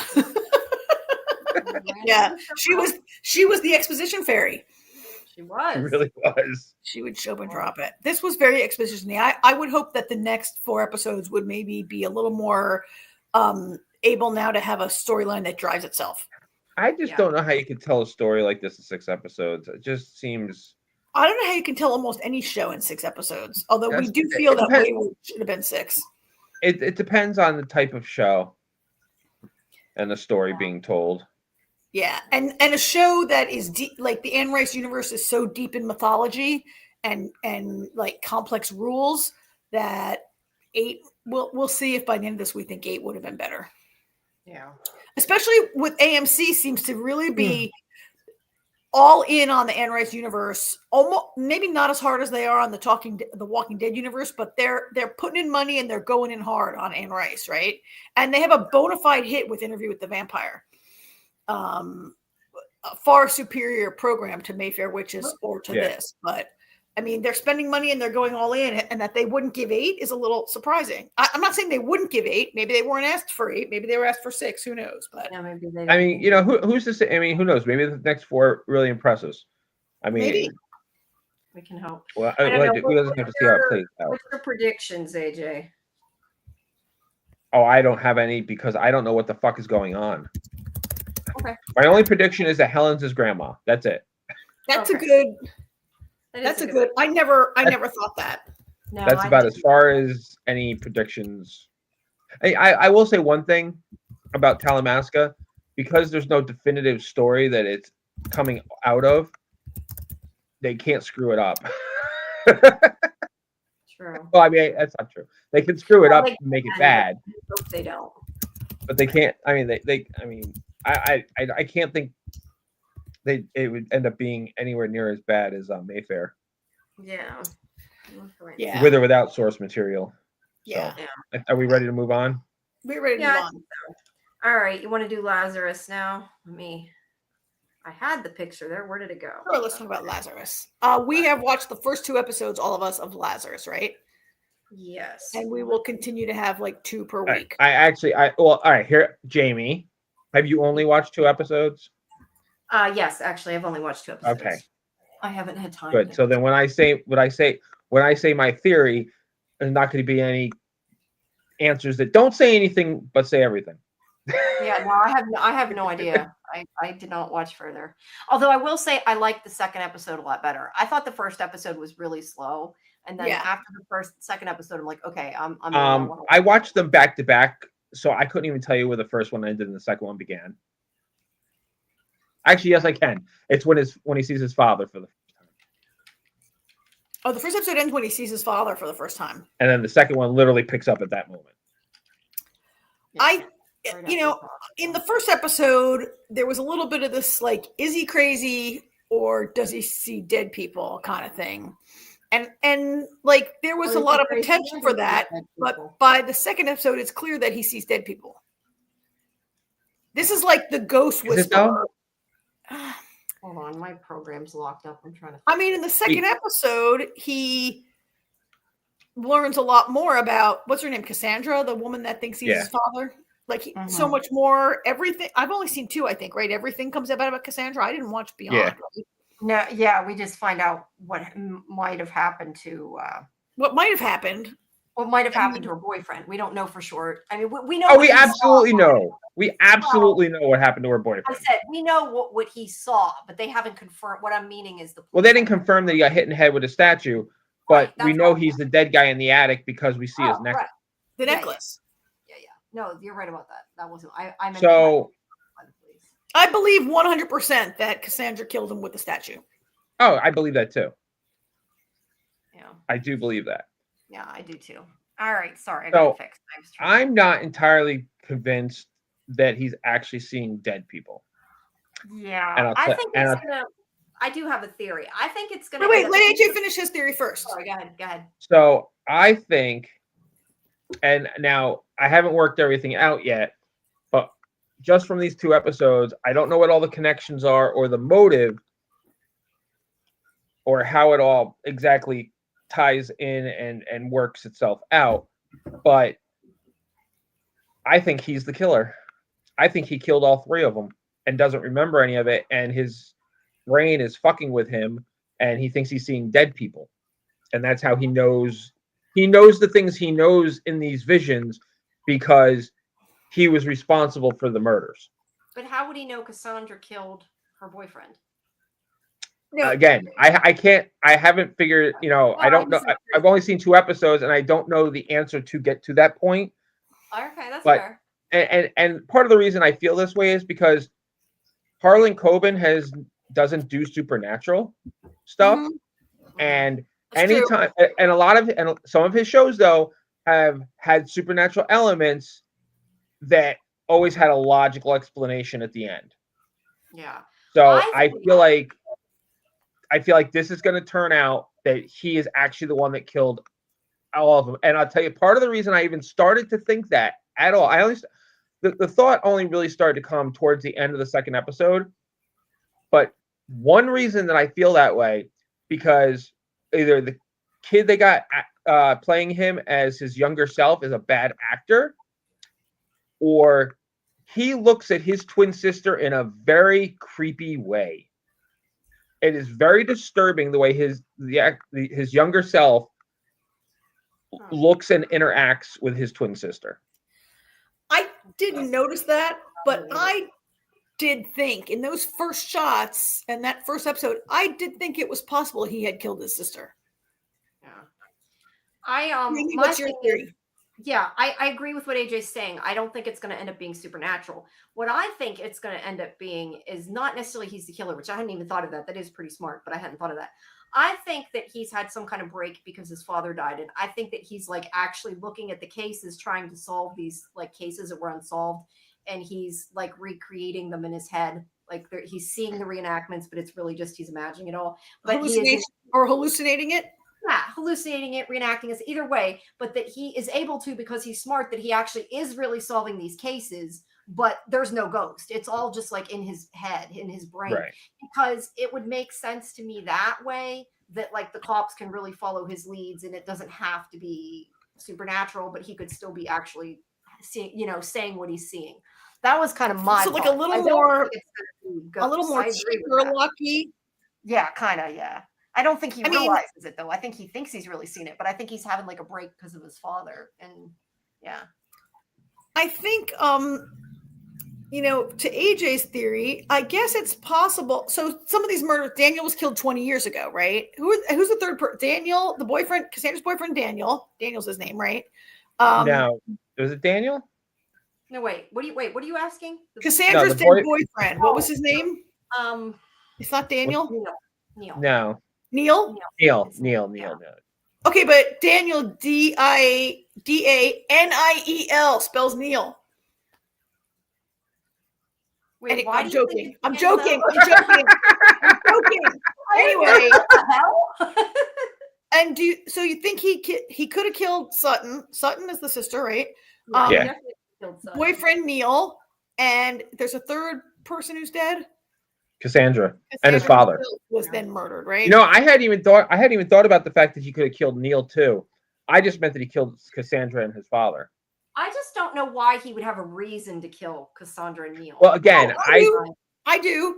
He could be kind of psycho, and he could have been snooping around in his father's files and been like, "Oh, this guy Neil abuses his girlfriend. Let me go kill him." And then Cassandra figures it out, and he has to kill Cassandra. Yeah, but couldn't it end up being though that his father did it, and he's had a break because he figured this out? Like that's another theory. Maybe that's it too. Maybe that's why he kills his father. Maybe he figures out that his father. I mean, it's definitely not supernatural. It's all in his head. Well, let's go. We don't got to go through all of it, obviously. And for anybody who doesn't know, Scarlett and I are going to do our breakdown tomorrow at 11. I haven't set the show yet.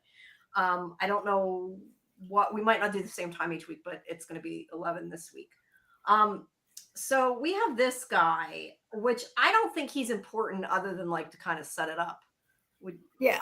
I agree. I don't think he's in there. Yeah, because he's the one that tells him something bad's going to happen to him, and that's when he finds out his father's dead. And I took a picture of this city that like is so great. I don't think that's a real photo though, is it? It looks that looks fake to me. That looks fake. Yeah, but fucking AI. It looks cool. I don't think it's AI, but it looks fake.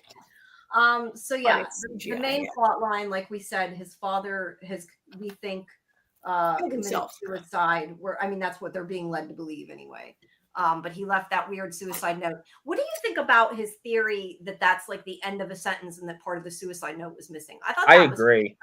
I agree, and I think it's even more believable when he calls Maureen and she's like, "Oh, I have a bad connection," and hangs up on him. Yeah. Well, he didn't call her about. Maureen's the one that worked with his father, right? Yeah. Yeah. Maureen's the very suspicious assistant who doesn't want to answer any questions or help him. Yeah. I'm thinking now, though, he told his sister at the end. Did he mention that in the first episode? I watched the first episode. I'm trying to remember. Why did he call Maureen then? I think he was calling her about Cassandra. But I could be wrong. Oh, yeah. You didn't. Oh, yeah, that's right. He was yelling at her. You didn't think to mention that she was fucking dead? I think, AJ, now I'm thinking back on your theory, and I think he's not the killer because I just don't think as the star and hero of the show, he's going to turn out to be the killer. Are you sure about that? Am I sure? No, I didn't say I'm sure. I said I don't think. No. I'm saying that for a reason. I don't remember what the name of the damn thing was, but remember remember the military lady that was a helicopter pilot? Oh yeah. She killed her husband. Sometimes they're but he deserved it. He deserved it. No. I'm just saying she was the hero of the whole show, and she turned out to be the killer. So I'm just saying. Yeah, but I definitely think it's possible. She had a reason. I can't see a reason that. Well, again, like I said, my theory is not based on a lot at the moment. Okay, fair.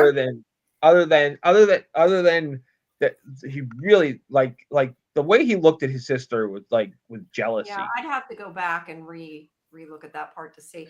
But I don't think the whole thing with the suicide note being like missing a page, I don't think he mentioned that until he said it to his sister in the second episode, but I could be not remembering he mentioned it at the beginning. I didn't think he did.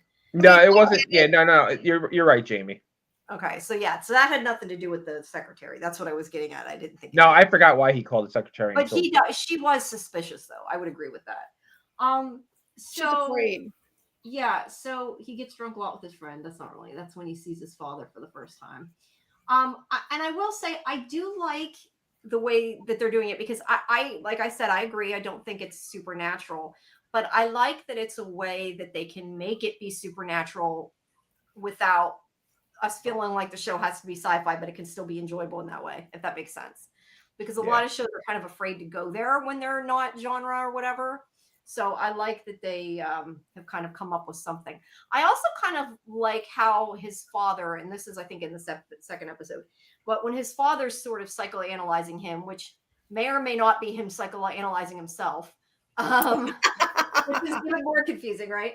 But I like how he says that they're in their present, so they're not dead yet, and like he's not actually seeing them before. And I never really thought about it, but a lot of times that is really the way that a lot of shows are. They just don't explain it that way. But like to them, it hasn't happened yet. So he's not necessarily seeing them as ghosts.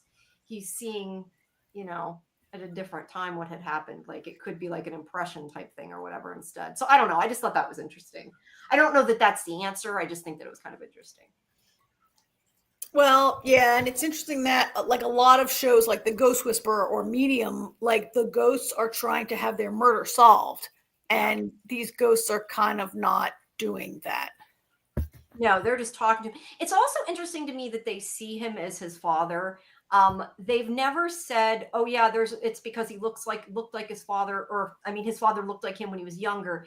They've not shown us what his father looked like. It's just we assume that there's a reason why they see him that way, or if he's seeing through his father's eyes. I don't know.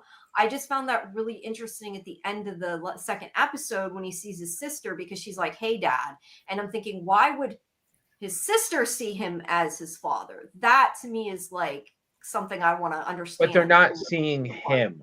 That's right. The thing, because they're living in the because it's yeah. No, I'm just saying, like, I want to understand why. I got you. Okay, I got what you're saying. Because it's not like I thought up until that point that it was probably just they were trying to say he looked like him, but his sister wouldn't make that mistake. I mean, I definitely by the end of the second episode started to think like he's not. They're calling him her.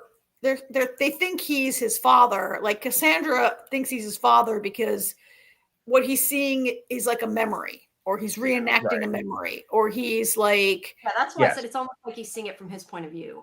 He is. He's putting him... And if you think it's not really dead people, he's putting himself in his father's position to like rethink what these session notes meant about this conversation. Like it's reenactment of a real session that happened in the father's office, right? Which also makes me question what does him seeing his father mean then? Because his father didn't talk to him in those, pieces. That never happened.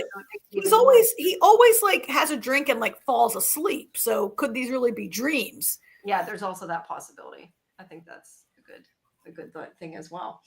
But yeah, it is kind of interesting too that he sort of just goes with it when he sees it the first time. He just was like, okay, sure, I'll be with Frank, and doesn't freak out. I kind of like that though. It seemed unrealistic, but at the same time, it kind of made sense just because of who he is. I don't know. I bought it. Yeah. Although the fact that his father had alcohol that he gave to his patients all the time, I'm not sure that his father was that great. We won't go there. I mean, none of my therapists ever gave me alcohol. You went to the wrong therapist, Karen. I did. I should have been going to a bartender the whole time. Also, his office is like amazing, and he's clearly a very, very rich psychiatrist. Yeah, it looks like a hotel almost. It's cool. I mean, and I don't think that's from his psychiatry practice. I think they might be in his house. I think they're an aristocratic family that comes from money, right? Oh, yeah. Right. Yeah, definitely. Yeah. I was going to say though, I do hope that we're going to, I mean, I know we are, but I hope that there's more than like little tidbits of him talking to his father, because I really like Bill Nye and want to see more of him. Yeah. Okay. And then we have his sister. We didn't really talk about his sister. Not that we need to go through everything. Jenna. His sister, whoops, that's not a sister. His sister's a little woo-woo, for lack of a better explanation. She's just a free spirit. She's a free spirit. Yeah. I'm assuming that at some point he's probably gonna like come clean to her, because I think she's the one person who might actually believe him. So she has to become involved. Come clean that he sees dead people. Ghosts. Yeah. Don't you feel like? I feel like she's right there. His best friend is coming around. He is, but especially the look on his face when he sees the police report on the gun and the gunpowder residue. Oh yeah. Yeah. What did that say? Could you tell? I tried reading it. I didn't need to read it. The look on his face said everything. He didn't shoot himself, I'm guessing, is what it said. Yeah. But yeah. But my point is the fact that she's kind of like a I don't know if she's psychic. I mean, she's reading their cards. I don't know if she's just a card reader or whatever. But she's open to ideas about astrology. But because of that, it makes me think that she's being set up to be the person that will like believe everything he says and that will be part of it later. That's just my own. Yeah. I mean, oh yeah, I could totally see that. Yeah. Now we all agree she's suspicious. His secretary. Who knows? Maybe she knows what happened to Cassandra, and because that's the other thing that I did want to ask you guys too. Okay, so he sees Cassandra kill Neil, but it sounds like Cassandra didn't actually kill Neil the way he's seeing it. Like we know that it was right. It didn't happen in the office. It didn't happen in the office. So my question is it that there's a disconnect between what they're telling us, or are we not understanding something? Because if he's seeing these events supposed to be like as they happened, why is he seeing that in a different way? I think it's changing POV, unreliable point of view, that we saw in that moment. What we saw was Cassandra's fantasy, like acting out. She had these thoughts about killing him. His father, I guess. Maybe she said, "This is what I want to do," because she did say to him in the first episode she wanted to kill her boyfriend. So yeah. And I just thought that was interesting because his father was like, "Oh, so she really did it." Like, and she kept saying that thinks she has a stalker, and maybe it's Guy. I mean, maybe it's Lazarus. Whatever. The stalker could have been Laz. Yeah. No, I just found that interesting because he clearly didn't know that she did it. Because at first I thought maybe they were going to try to say that like his father had like covered it up or something, but then that didn't last very long. I only thought that for a little bit and then it went away. I mean, she has this moment where she people do intrusive thoughts are a thing that people talk to their therapists about. And I think we just saw that intrusive thought, but the idea that when Guy says this statue was in my father's office,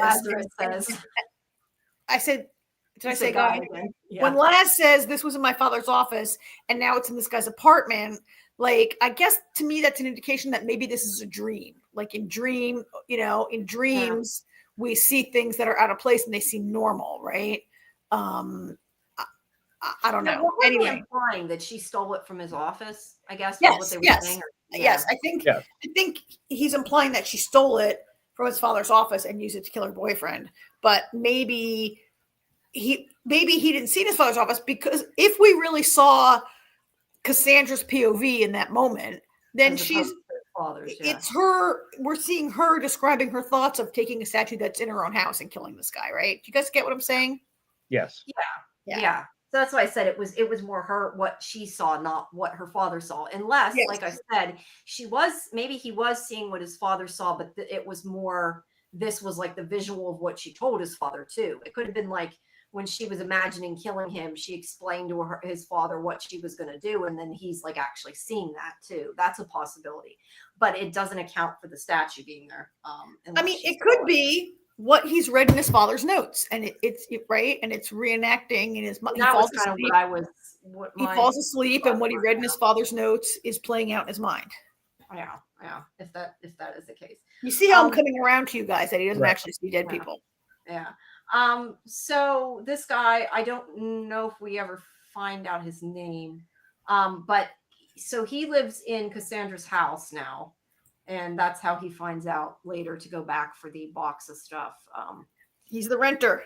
And he's the renter, yeah, and that Cassandra's Or he dead. That's bought how it. he finds out she's dead. I mean, I guess he bought the house. He says they got a great deal. Nobody would buy the house because of her bloody murder occurred there. Yeah. But they do think she was murdered. And it does end up interesting that the suspect in her murder might be, she might be the murderer in the one who killed him instead. That was a surprising. Well, they suspected him because he was the boyfriend and he disappeared. I mean, is it possible he really did kill her and then Laz came and punished him and killed him, punished him for killing Cassandra? Yeah, but what's the point of her stalker then? I don't know. Well, if he stalked her and he liked her, he might punish a guy who hurt her. I just had a thought. Is there okay, where is this? I guess maybe we would know this if this was the case. But where was this building at in relation to where Lazarus's family lived? I asked that because what about that guy, the one who was suspect in his sister's murder? Remember how he said that he had a crush on the girl and he hung around? I was just thinking, is it possible he's the stalker?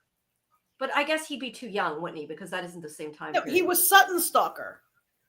No. Yes, he was Sutton's stalker. But remember how he told Lazarus about a girl that was at the apartment, some woman that he liked, that he was watching. I think he's a red herring. He's a local creeper, but a red herring. Saying, is it possible that he was the stalker? Not that he was bad, but just he was the one that was she thought was watching him. Was what I mean, a stalker's bad, but no, I think Laz is the stalker. I think he's a local weirdo and a little creepy and stalkery, but he's a red herring. I don't think he committed any of these. Murders. I don't looks an awful lot like Victor, doesn't he? Every time I see him, all I think is, "Oh, there's Victor." Victor who? Victor from. I don't know because you don't have a picture of him up right now, but I didn't think that for sure. No, I didn't think that at all. I don't know. That was what I thought. All right. So the other thing and we'll go on to the second episode in a second. Actually, so this shot that you have up, I could not pay attention to this scene at all because Laz's shirt collar is like up his neck and not nicely tucked under his jacket. And I was like, what is with that shirt?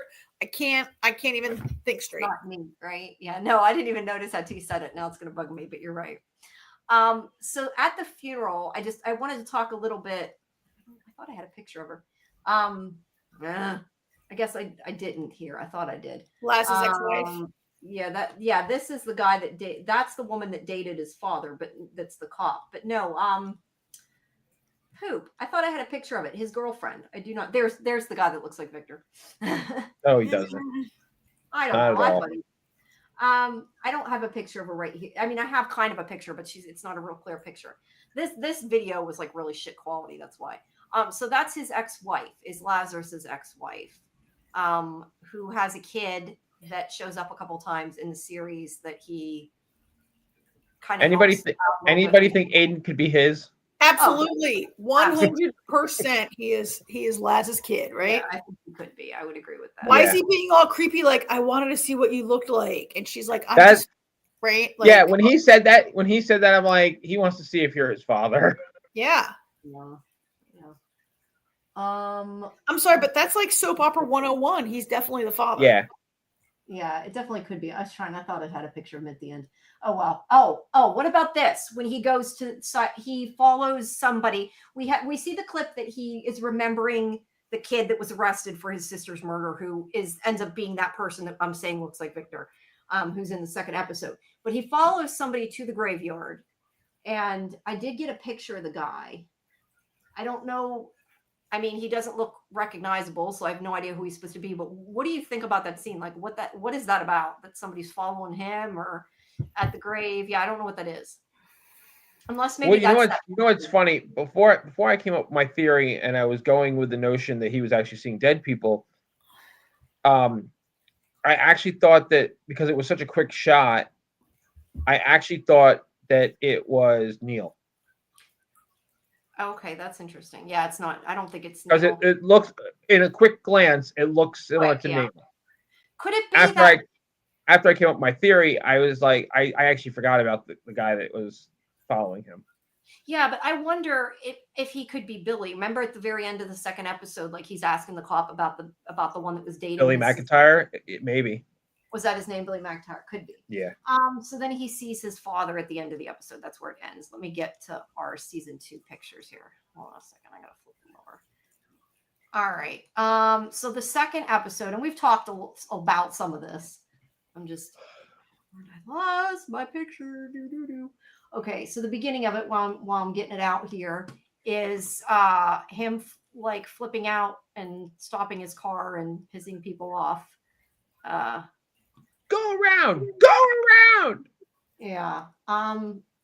Yeah. I mean, he's just kind of having a breakdown. I mean, that's. Yeah. I don't know that there's anything to glean from that other than he's upset with good reason. His father died. I mean, he's allowed to be upset. So yeah.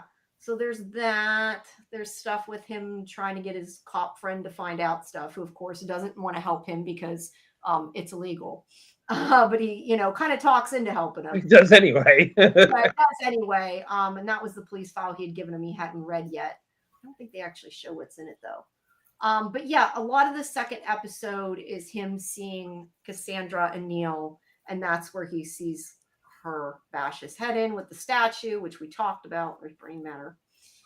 I'm trying to see if he goes to this guy's back to his place, gets him to let him in to see what she left there. And he sees the statue in the house and he recognizes it. He's like, this was my father's. And the guy's clearly not going to give it to him. I thought he was going to say, I'll buy it off of you. I was surprised. The guy was like, and the wife loves it.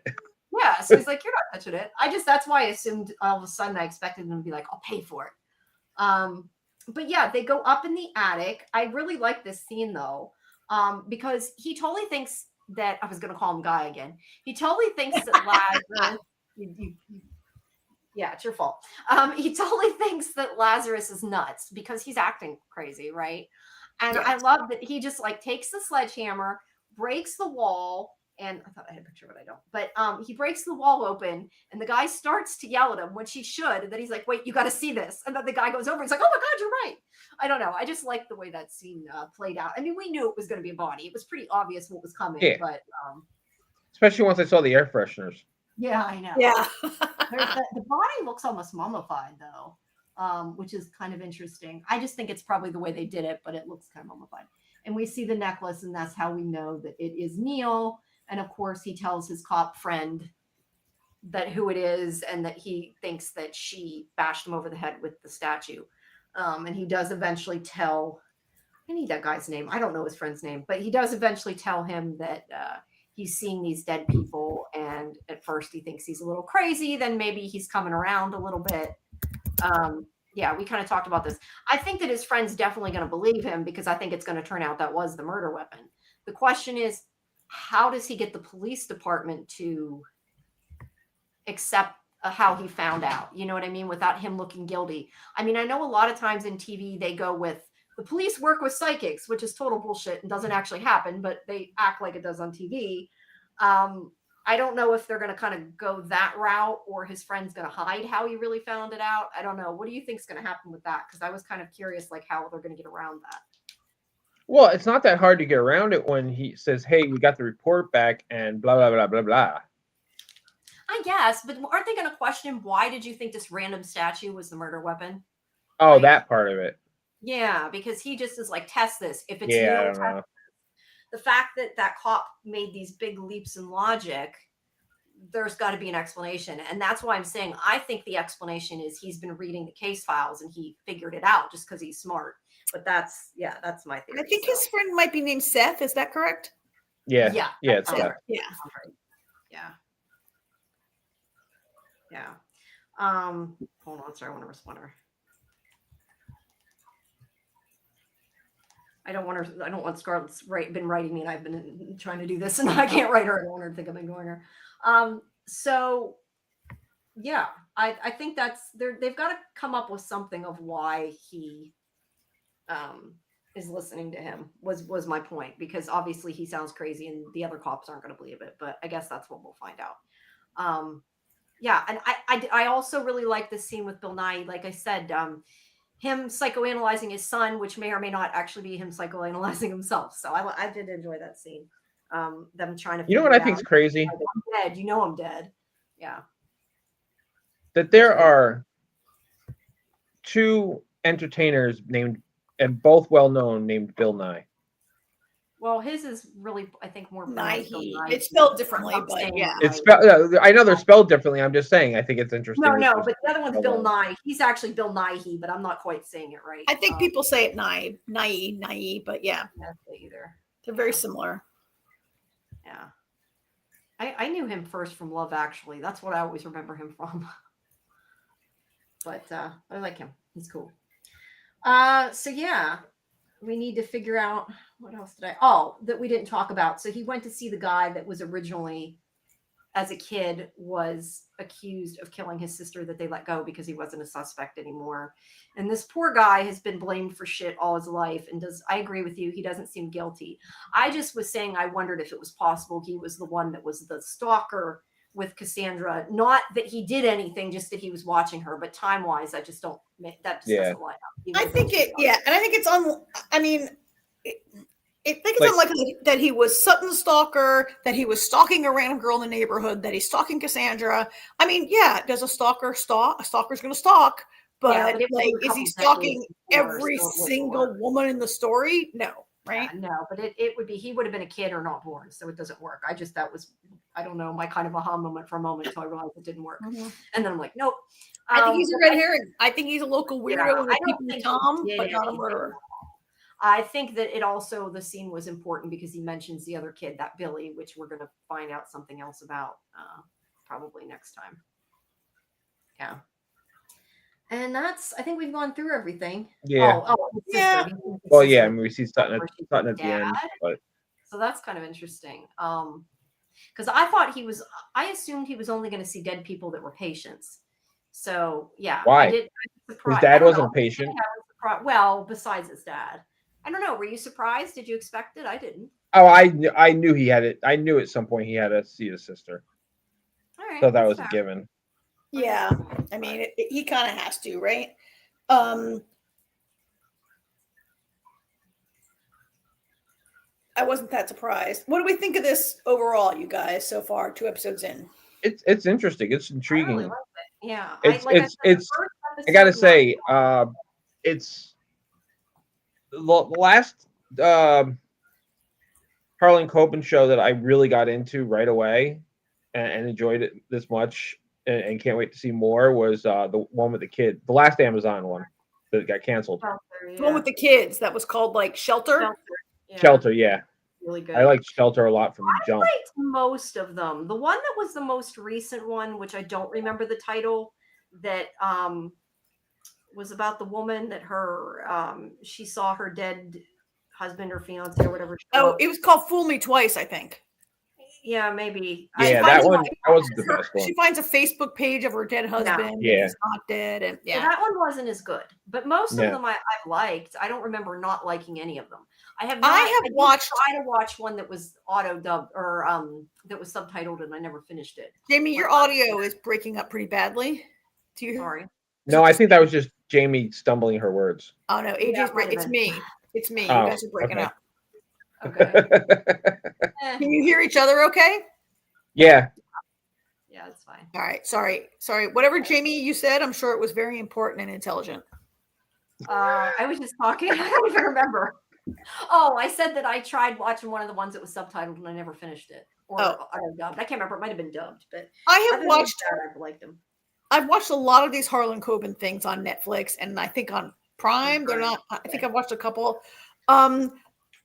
I think they're not all equally good, and I think that's partly because they are produced in different countries by different production teams and different screenwriters and different whatever. Right? It's not like one franchise.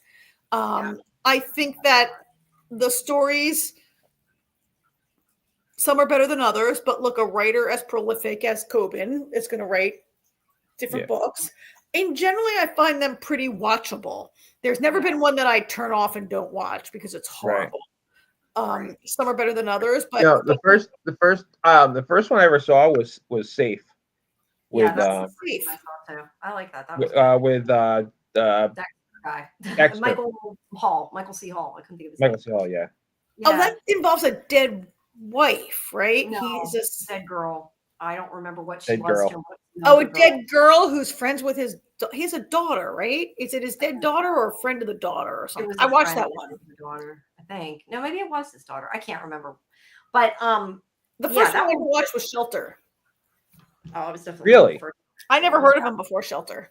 Interesting. Yeah. Well, hey, but you've seen the other ones now. You went I've back. seen and not all of them. I haven't seen the Polish one. I've seen a lot of them though. But You've it's so seen all funny the because after watching Safe, I went back and I watched everything that was still that I could find. I've Yeah. seen all of them except for like 3 of them. Yeah. Yeah, I haven't seen, like I said, I haven't seen the ones that are the other dubbed ones, but all the ones that are in English, at least I've seen, and they're all really good. Jamie, usually on Netflix, you can watch it dubbed into English. Right. No, I'm saying I started one of the ones that was dubbed. I just never finished it. But I'm saying like the ones that were in English, I've seen already, and I liked all of them. The other ones are probably good too. I just haven't watched them. Oh, okay. All right. But I'm just saying, if you hadn't seen them, that they are worth watching. They're all Okay. good. Yeah. Like I said, the last one was I liked a little less. That the whatever it was, Fool Me Twice, but the other ones I liked. But the interesting thing is, I think if I remember rightly from what I read, I don't think this one's based on a book. I think he wrote it for TV. Oh, really? I Did not know that. So. Don't quote me on that, but I believe so. I had been reading about it before. And yeah, I don't think it was based on a book. All right. We're getting off track here. And you guys still have Last Frontier and we still have Diplomat. So yeah. So let's okay. The next one. 2 episodes next week. Yes. Yeah. All right. Yeah. That was my other question. Are we gonna, because I hadn't talked to Scarlett about, but I'm thinking maybe we just do 2 a week and yeah. You do what you want on that show, but I think on Fandom Access we should do 2 a week. Sounds good. I agree. So yeah, if you guys do want to go in deeper to it though, please join us tomorrow night at 11 Eastern. Scarlett and I are gonna go deeper into these 2 episodes. And for anybody who hasn't heard, because I probably should have announced this earlier, I know Karen knows about it. But at 11 p.m. on Thursday, probably till around 1, because we want to make sure we go past midnight, we're going to have a Halloween trivia special. AJ, hopefully you'll come too. But I saw your post. Yeah, I set it up. So yeah, make sure you guys, that everybody, checks it out. We're going to get some trivia, Mad Libs, just have fun like we did before for some of the parties. And yeah. So that'll be fun. That's on technically the night before Halloween into Halloween. That'll be Thursday night. All right. Okay, let me get up my other pictures. I do have the ones that were from the press site. Oops. For Frontier? Yeah, for the last Frontier, which is not showing up. This is the episode with the 2 women convicts who are on the run together. Okay. Wait, I got to get them open, but go ahead. You can talk. So there's 2 women. One is a little older, one's a little younger, and they are survivors of the plane crash. And they are basically 2 con women of different levels and approaches who are trying to escape. And this is the episode where Havelock joins the manhunt for himself. Because in last episode, he went over the cliff, right? And there's a manhunt for him. And of course, he infiltrates the manhunt for himself because of course, right? And then the third storyline is like a whole bunch of backstory on Havelock and whatever her name is. The CIA lady. What's her name? Sydney. It's bad, Karen, when I remember names and you don't. Yes, I never do. Sydney, who becomes more flawed and less likable with every episode. That's fair. You clearly did not like this show as much as I did. I think that becomes more apparent every episode. Our opinions differ. I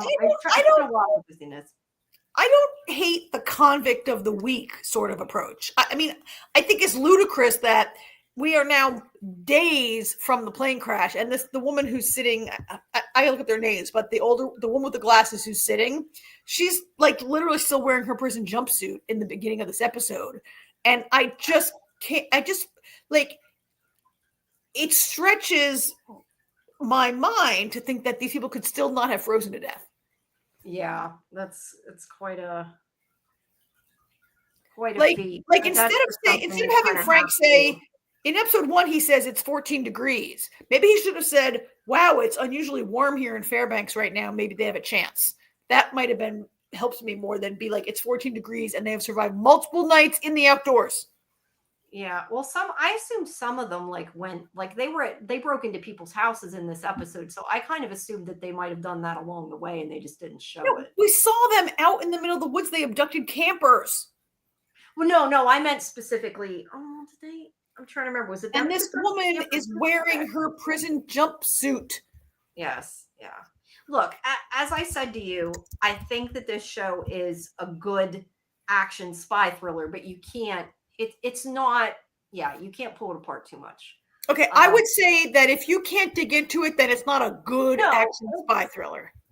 I enjoy it as, like I said, it's kind of like when I watch a Marvel movie. I don't expect a Marvel movie necessarily to make 100% sense, but I really enjoy it. Does that make it a bad movie? Some people think it does. So I get what you're saying. I'm just saying, like, I don't really. This is not a superhero movie. This is set in reality. This is not a superhero movie. I'm just saying that some of the details are maybe not there, and it didn't bother me like it did you. Is that better? But you're totally right. I mean, a lot of it, like things like that, you're right. They couldn't have survived, but you just kind of have to move on. Hello? Hello? Can you hear me? Yeah. Ooh. Yeah? Hello? Yeah, I was disconnecting my VPN and I lost you for a second. I'm back. Oh, okay. All right. Sorry. Hello? Yeah, I'm still here. I am still here. All right. I am still talking. Okay. So I didn't particularly like this character. She's the Black. Is this one the Black Widow? No, the older one is the Black Widow. This one is more of like a straight up con man, kind of con woman, right? I didn't love this character. I didn't like. Look, I never like a woman who speaks in like sexy baby voice, which is her voice. But as it becomes clear that she's like a master con woman, like I get why she would have that kind of vocal affectation, right? As part of like her act and convincing people. I kind of liked how this story turned, and you think this woman, I really should know their names. I'm sorry. You think Blondie is the. Karen, is that on your end? It's your dugout. I don't have anything open. I'm not sure where that could be coming from unless I bumped something. Does AJ have something open? Let me see if it's not mine. I mute me and it doesn't go away. So it must have been gone now. Okay, it must have been on you or AJ. I don't know because it wasn't on mine. All right.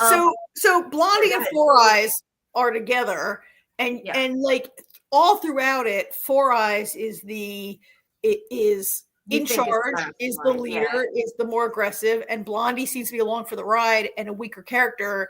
And then by the end of it, you find out that Blondie is really the master manipulator and is really the person who was like was conning Four Eyes, was running the con all along. I like that twist. I thought that was a good story twist. Yes, I did too. I thought that was cool. And I agree with you. I think that the weekly story works sometimes better than the other story.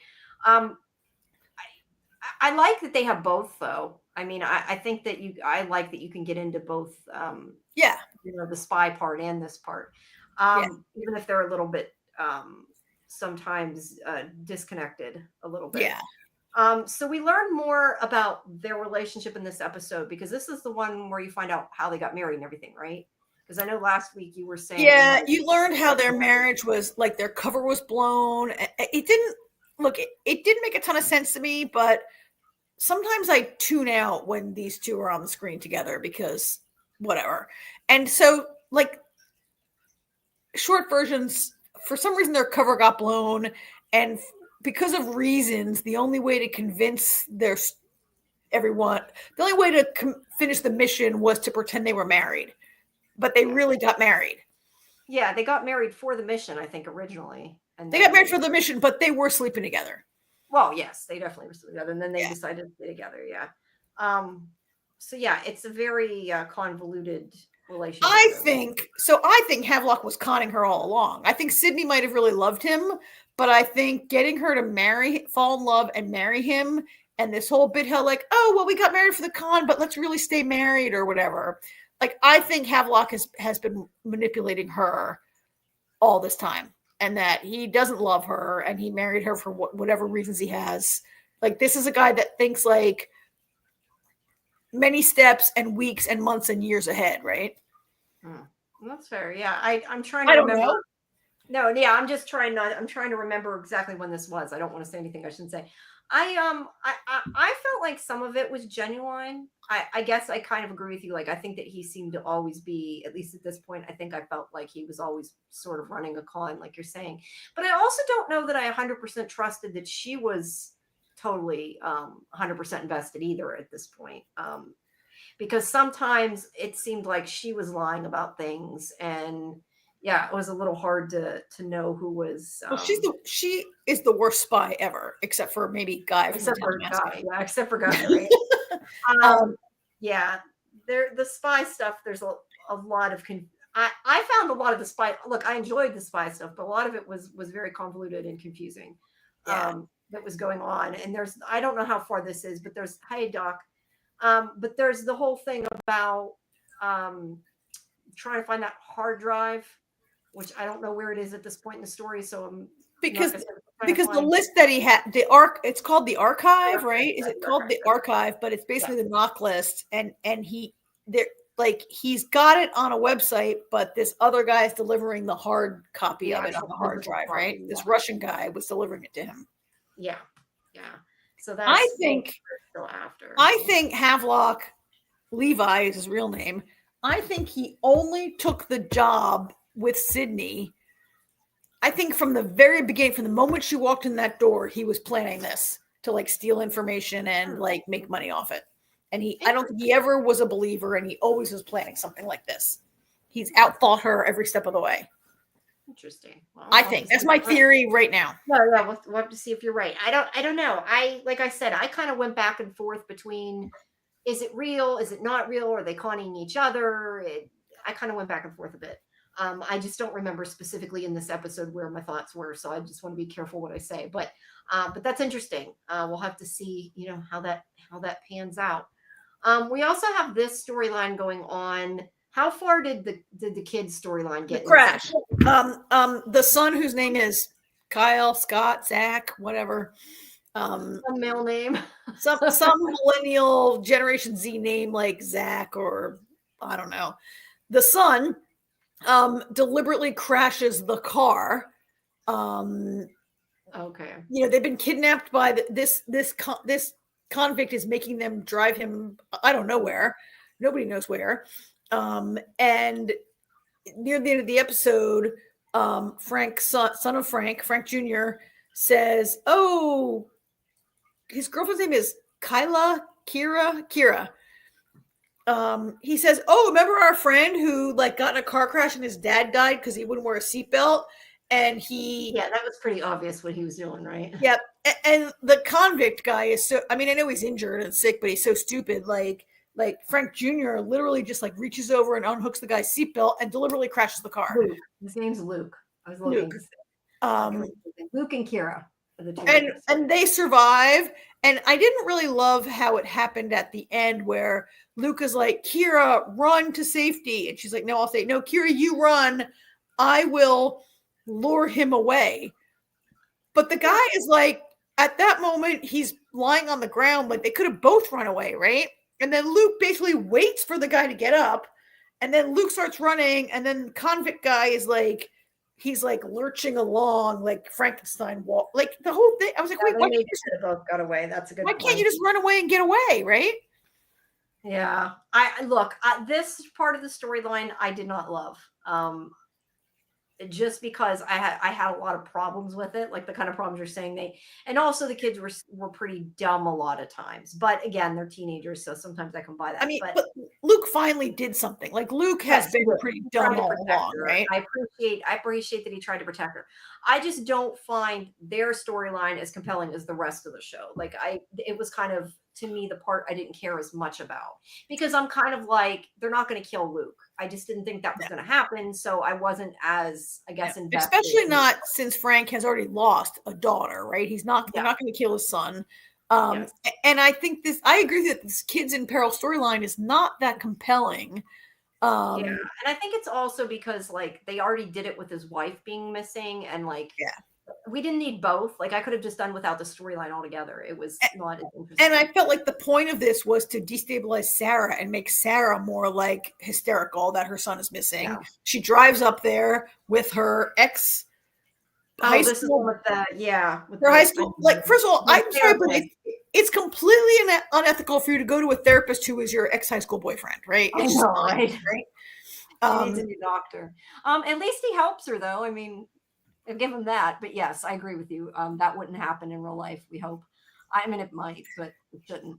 But yeah, like I said, I just don't think that this part of the story has been as interesting or was needed, especially after his wife was already kidnapped and got back safe. It's like, oh, but now he's got to worry about the kid, which kind of gets in the way of the rest of the story, because it's like the rest of the story, he's busy searching for the other convicts, which we agreed works, that kind of weekly story.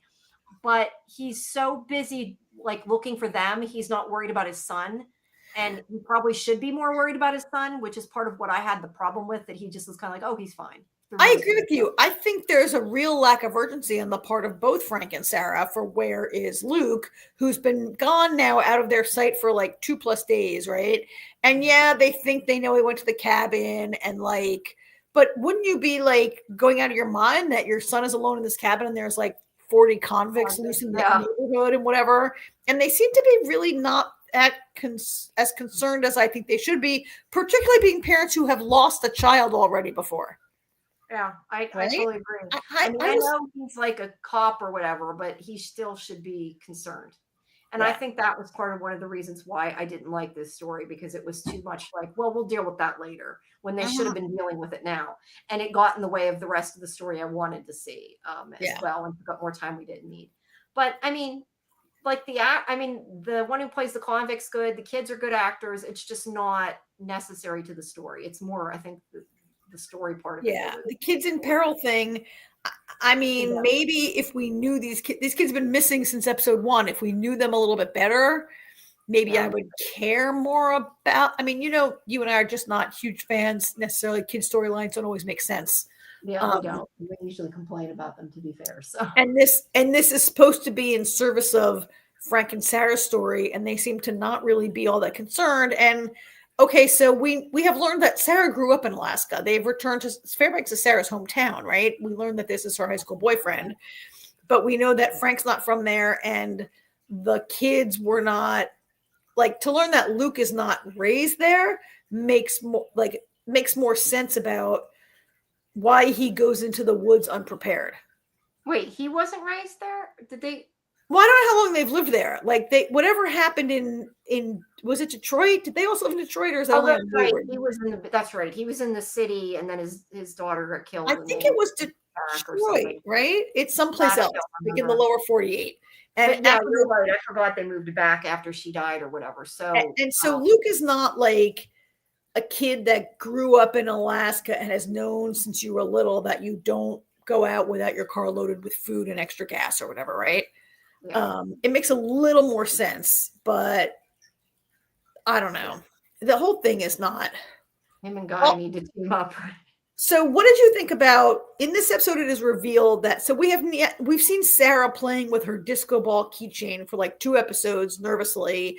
And it is revealed in this episode that, we saw it in the cooler with the car keys for Frank and all that. It is revealed that Havelock put a memory card in there and told Sarah to give it to Frank, or Frank was supposed to find it, and Sarah's been withholding it, and she doesn't want Frank to know about it because of reasons. Oh, I think that's so stupid. Right? How could you do that? There's a maniac around. Like, part of the thing is, I think that like Sarah wants him to quit this job. I know for a lot of it, it's like, I kind of never got how, I understand that what happened to their daughter, like she wants him to do something else because it's dangerous. I get that. But he's in the middle of this case. He can't leave. And I don't know why you would expect him to leave.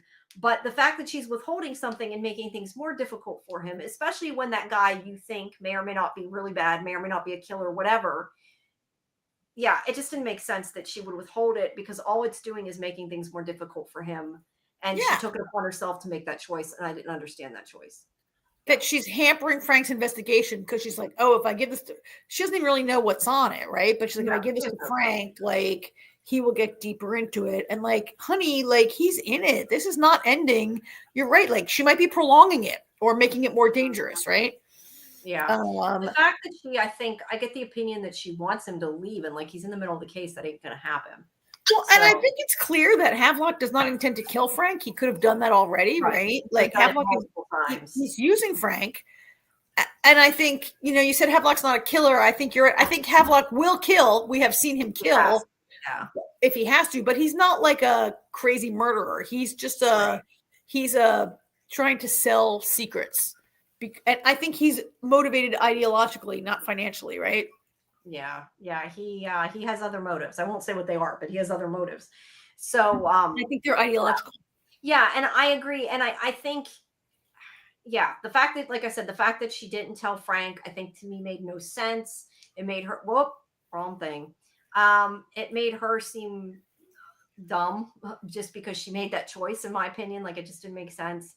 You're right. I mean, if he was going to kill him, he would have killed him. It's clear that they're trying to sell information, get information out there, whatever, that's more what is in the interest of, what's going on. And that it's not about hurting people. Not like you said, not that he won't hurt people necessarily, but that's not what it's about. But he's not just like some serial killer out there. Right. Which is why he should be worried about his kid who is around a serial killer. Right. Yeah. Or I don't know what that guy's crime is. They're not all serial killers, but a desperate person. A desperate but the point is, him I don't trust. Him I wouldn't be surprised if he killed his kid. I mean, I don't think he's going to, but I mean, he's the one that he should be worrying about, like safety-wise, as opposed to Havelock. I think Sarah in the beginning few episodes seemed very sort of no-nonsense, smart, well put together, and now she seems not like that. And I get she's been through a trauma and she might fall apart. One thing I really didn't like about this episode was it's a hospital show trope that she's in the hospital and they're like, oh, you can't come back to work until you see a therapist. And she's like, I'm fine. I don't need a therapist, blah, blah. She gets all mad. Like it is a policy. Like every hospital show ever, the person who gets shot or gets kidnapped refuses therapy. And I'm like, really? Is everybody who works in a hospital a giant asshole like this? Or it's just a TV trope? A cop who discharges their gun, they have to go to therapy. It's just the way it works. We know this by now. Yeah. I'm not saying that happens. Just, connecting it. Go to the therapy episode, take the time off, and like, right? Yeah. The thing is I feel like for a lot of it, her character was kind of annoying and in the way.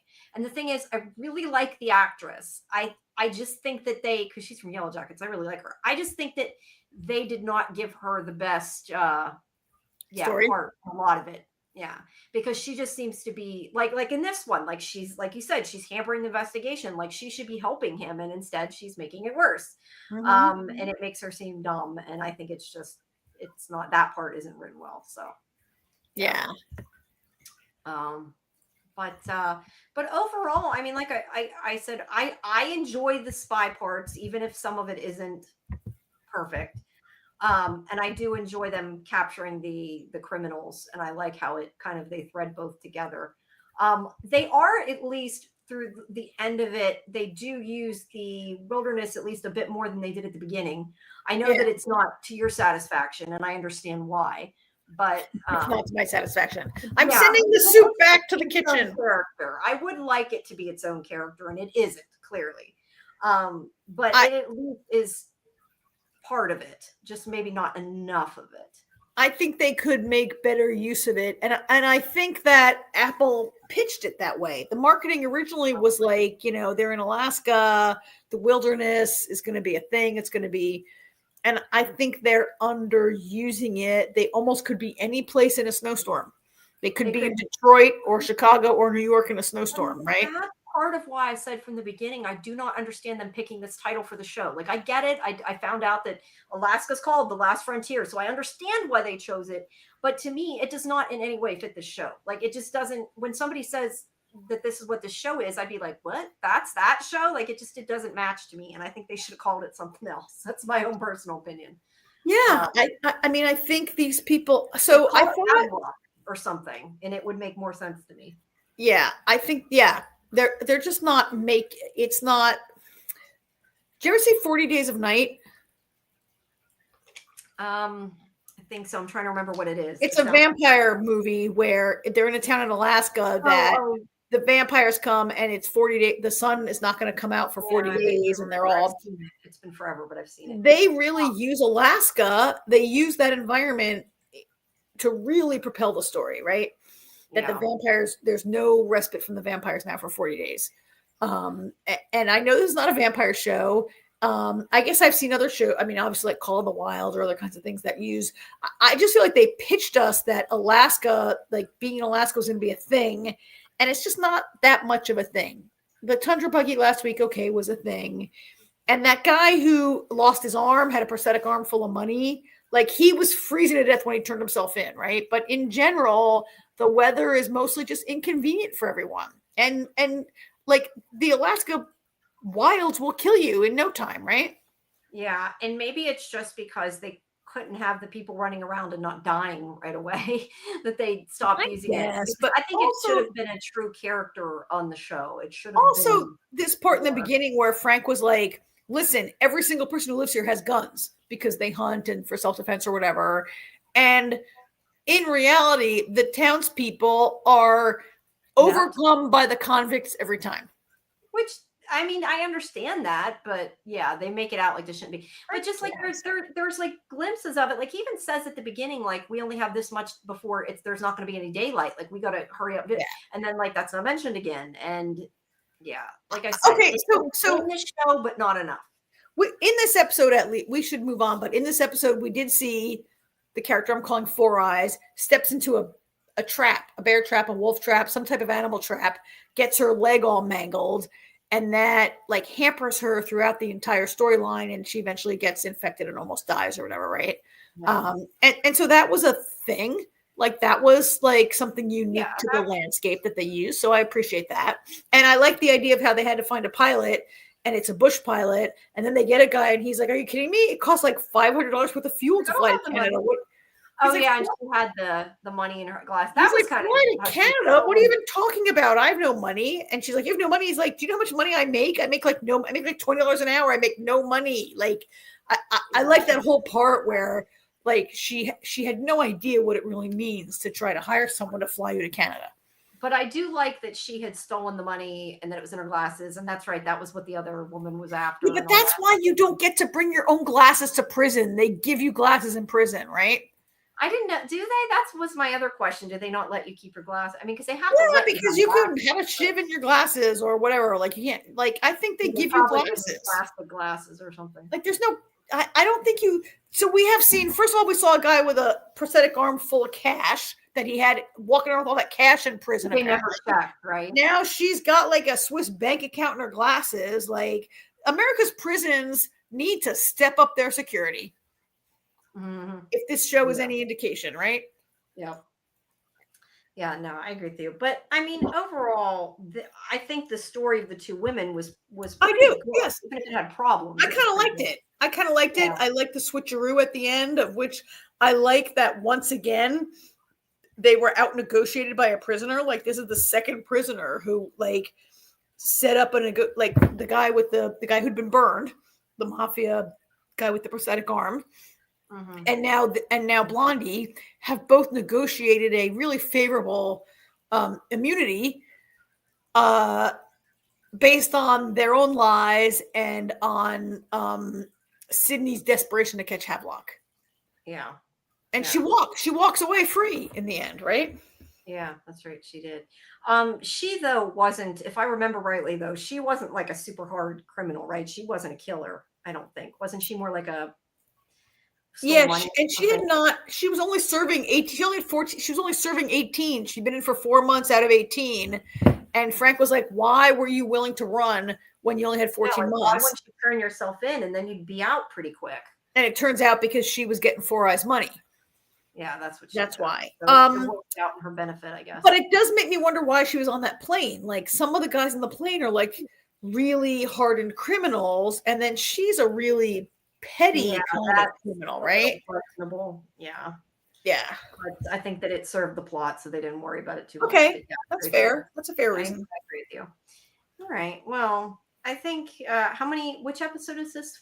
That was 4, I think. And there's 9. Yeah, there's 9. I think there's 9. No, there's 10. It says, wait, hold on. I think there's 10. There's 10. All right. So we have a little ways to go with this. Almost halfway through. Yeah. Still a lot to learn yet that you haven't gotten to. So, all right, we'll get there. All righty. So you guys have what? American Horror Diplomat. And me. I don't know if we were going to table Horror Story. It's getting late. Yeah. You guys got to eventually do that. We keep saying we're going to talk about it. I don't care what you do, but I have not seen either of the other things. So I might hang around the chat a bit, but I'm probably going to hang out. Yeah. Camera and AHS is definitely not happening tonight.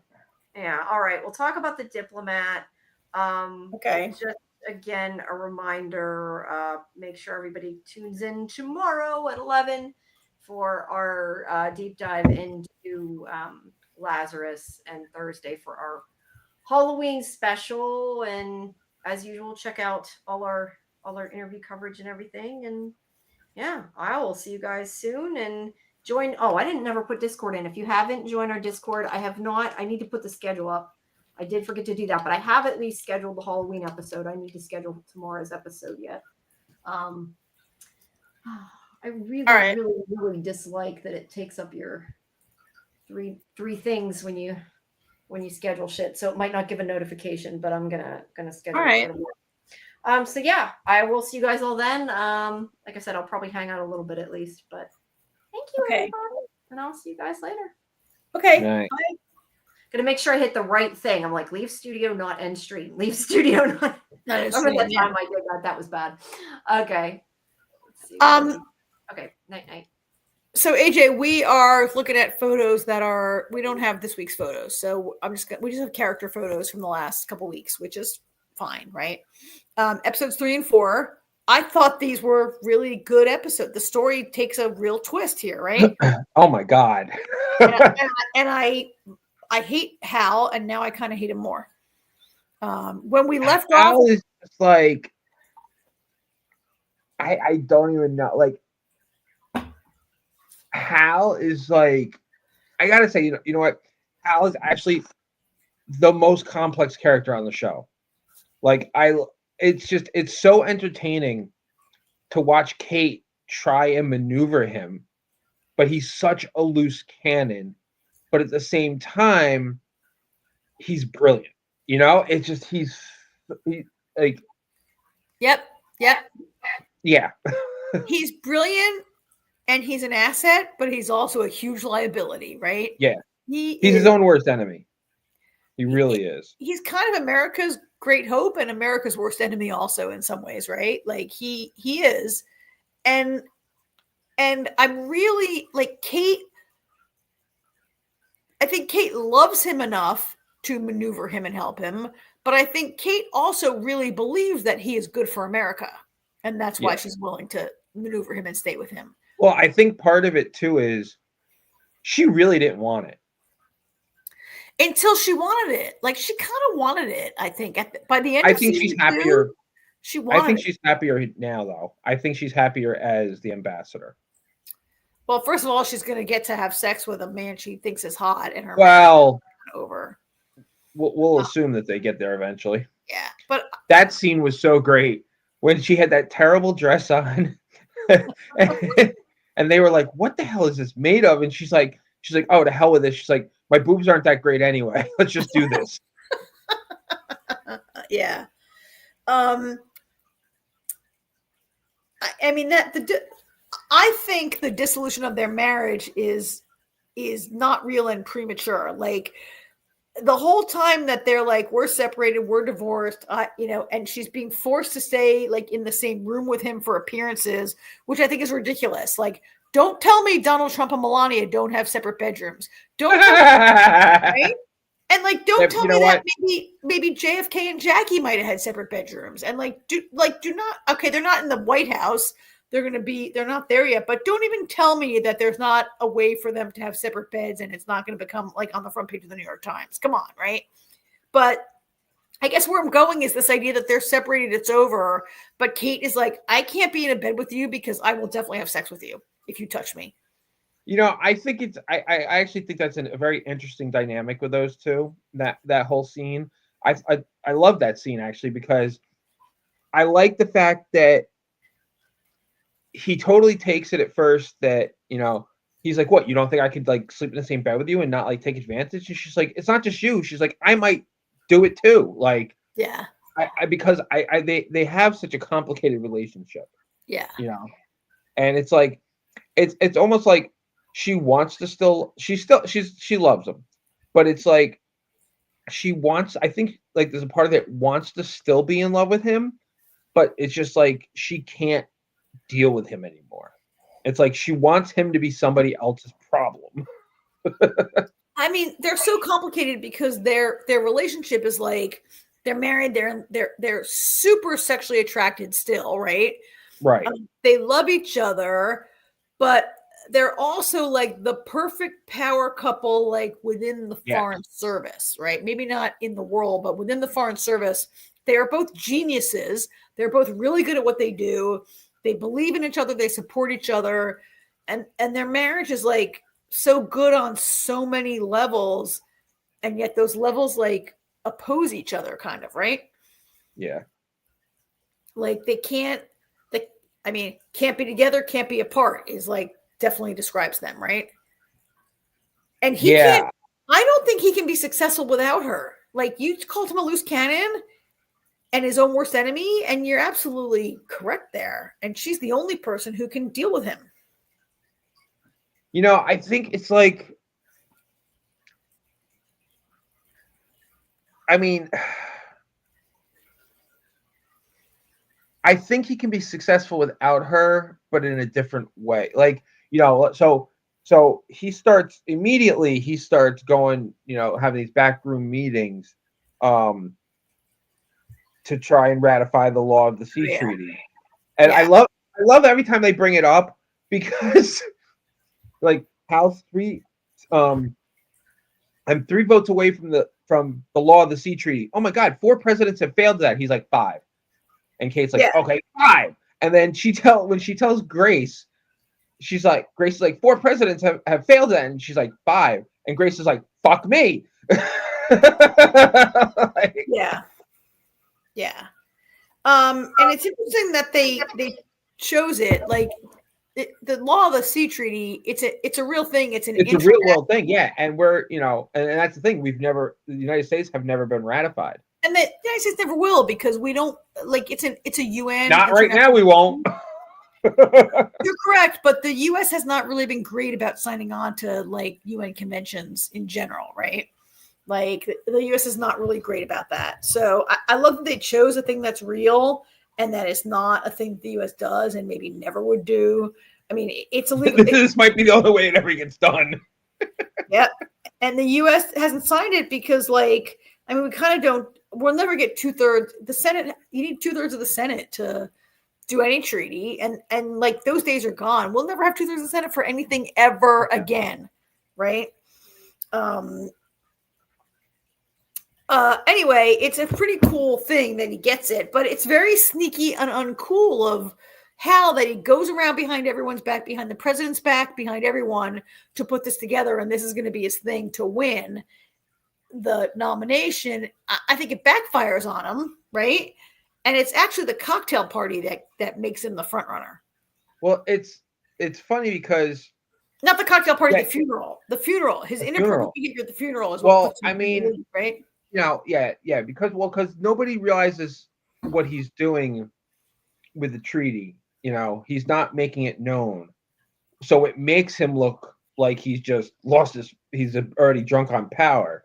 Once they realize, and it's not till later when Kate finally tells Grace what he's doing that Grace is like, holy shit. But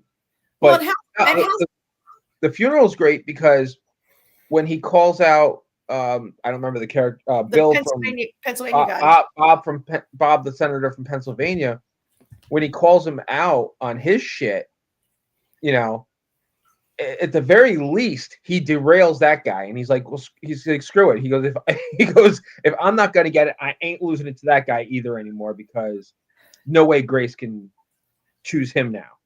Yeah, I mean, Hal does a good job of showing that like Bob from Pennsylvania doesn't understand geopolitics at all. No, not at all. He's like, let's shut down this like stupid plane that doesn't work. And Hal's like, we sell it to everyone. And he's got, he really shows his superior. Yeah. Oh yeah, absolutely. And he gets, I'll tell you that Hal in that moment, and he doesn't even care that they're at a funeral surrounded by politicians. He gets loud with them. Yep. And he's like, but yeah, I think it's time to move on from Pennsylvania. Yeah. And it was great because Hal really he read that, but he doesn't always read it. Like when he was doing the Law of the Sea and going all around doing that, like he thought he was doing something great and delivering the president a win. And Kate's like, no, she's not going to do anything in the first like 6 months because it's the previous guy's presidency, right? And she's not. She made this big speech about how it's his Actually, it was kind of annoying that it's the same president. It's the same speech that happens in Dave, where Kevin Kline becomes the president. Oh yeah, it's like this is Bill Richardson's presidency or whatever. But I will say but that's the thing though. Hal sees what Kate and Grace both don't. Is Grace gains nothing by finishing what the other president wanted, and Billy gets that too. Billy's like, no, she needs to make her own mark because there's no way she is able to get another, to. When she has time. I think politically it's the right thing to say when you're within 2 or 3 days of the president's death. Yes. You want to be like, I'm doing everything new. I'm going to be better. You don't want to say that immediately, right? Right. Yeah. And that's the thing. And then you can walk it back at a later date. I'm interested to see where this goes with Grace because Grace hates Kate a lot, right? I don't think she hates her. Well, Kate was after her job and Kate knows this terrible, terrible secret about her, right? Hal knows it also, but Kate... You know what? We're so past that secret, and it doesn't do any good for the secret to come out now. No, that secret's very dangerous. It doesn't do good to come out, but it's very dangerous. Kate is after her job. She went for Hal, but I think Grace sees that Hal is Hal's a total liability without Kate. You want your vice president to be Hal plus Kate. Together, they're a great vice president. Well, it's like Billy says to Kate when Kate goes in and calls her out about Siebert. She's like, listen, she's like, I've never backed Hal. She's like, I wanted you. Because Hal will undermine Grace every chance he gets. And he doesn't necessarily even mean Hal is so ambitious, but also Hal just thinks he's the ultimate mansplainer. He thinks he knows more than everybody else in the room, especially the women. You know what? Always be undermining Grace. You know what? I don't think it's a man-woman thing with him. I think he's unless Kate's in the room, he's usually is the smartest person in the room. But he makes a lot of mistakes. But Kate corrects him and steers him, right? You need your vice president to be Hal and Kate. And because without Kate, Hal's going to screw things up. Hal's going to get out ahead of the president. I love when she tells Grace how to pinch him really hard on the elbow. And she's like, he doesn't mean it. You need to it's almost this. She doesn't say he's like neurodivergent, but that's almost how it is. She's like, he can't help himself. He won't stop himself from talking. You have to pinch him above the arm. You know what the thing is though? Like, what Hal, that's the thing though, when Hal gets in those moves, he's not wrong with what he's saying. The problem is he doesn't know how to maneuver the situation and not sound like a raving lunatic. He's not as good at the political conversation as Kate is. No. And he also is not good at reading the room, knowing when to shut up, knowing when to wait, he's just like, I'm right. Let's go. Exactly. Right? Yep. Exactly. He's a great foreign policy and geopolitical guy. He's not a politician, maybe. Yeah. But he wants to be. So I'm interested where this goes, where Kate needs them both. Grace needs them both, but Kate has decided to separate. I think it's also clear by the end of episode 4 that I live in London and I come to New York when you need me, to Washington when you need me. It's just not going to happen and work, right? Well, I think Endra has probably the best line of how that's going to work out. I don't think I have her picture. When she says, when she's talking to Kate and she says to Kate, she's like, you still think that you're gonna you have these 2 part-time jobs and you're still gonna go home and watch football on Sundays.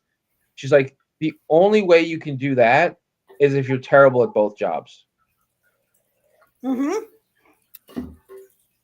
Yeah.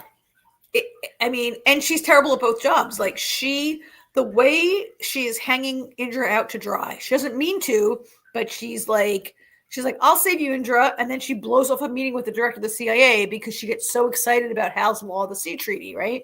Yeah. And she literally forgot. She's like, oh, I'm so sorry. Things got busy. She literally forgot. Yeah. Because she was so excited. I'm worried about Indra. I'm a little worried about Indra. I think she could be a victim. And I think, look, I like Indra. I want to stay on the show, but I think should Indra go down, that might be the wake-up call that Kate needs to commit to the ambassadorship in a better way. I almost wonder if Indra has a change of heart and decides to throw Trowbridge under the bus. Because Trowbridge is such a friggin' I wanted to beat the shit out of Trowbridge. Oh, he was the worst. Where's his picture? Oh my God. I don't think I have him. The way he's attached to Kate and that whole thing about you should call Hal. You should call Hal. You need to call Hal. I just wanted to beat him senseless. He's like, I'm going to be best friends with the vice president, and it's unseemly for a British prime minister, right? Well, and not only that, he was so misogynistic that whole episode. Oh, yes. He kept calling her the second lady. He would not call her the ambassador. And like when the phone rang, he's like, oh, you can't stand to be away from him. Is he calling you? Like, yeah, he became unusually misogynistic, right? But I mean, I actually, that reminds me. That's but her calling Hal though. That's Endra's not going to go down. Endra's going to stay because she's doing the whole thing with Denmark. She's manipulated him to she did things his way, so he's agreeing for Indra to stay. Indra's going to have to agree to this thing that she thinks is a bad idea. But no, she doesn't have to agree to anything. She's doing the whole thing with the drilling and everything. Yeah.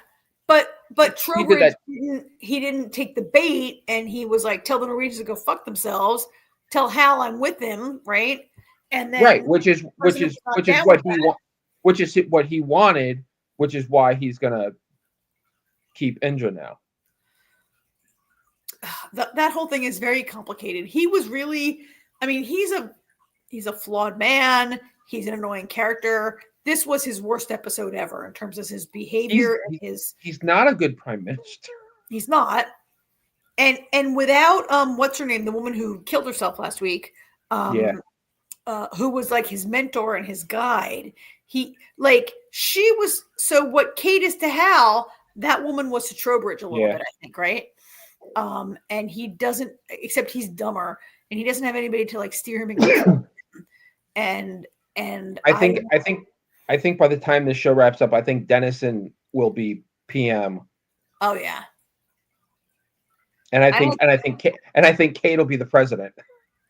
Yeah, and I think in the immediate few episodes, I think Grace is really going to be in a bind because she needs Kate in DC to control Hal.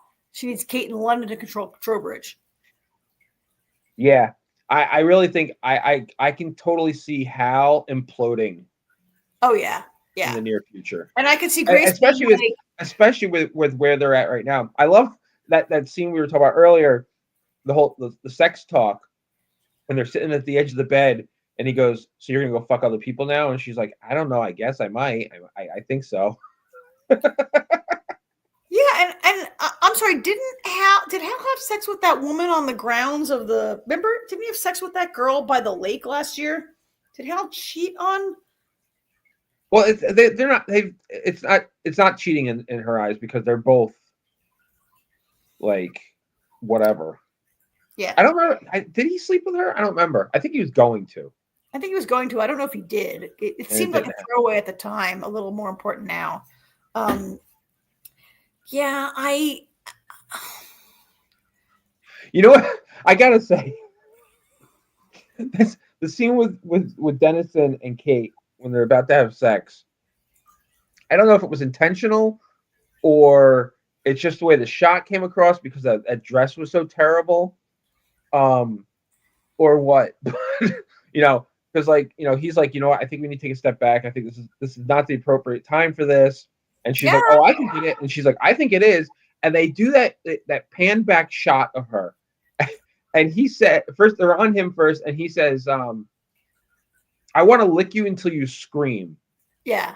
And then they show that he goes, but now is not the right time. And they do the panned back shot of her, and she looked horrible. Yeah. She's like leaning against the desk.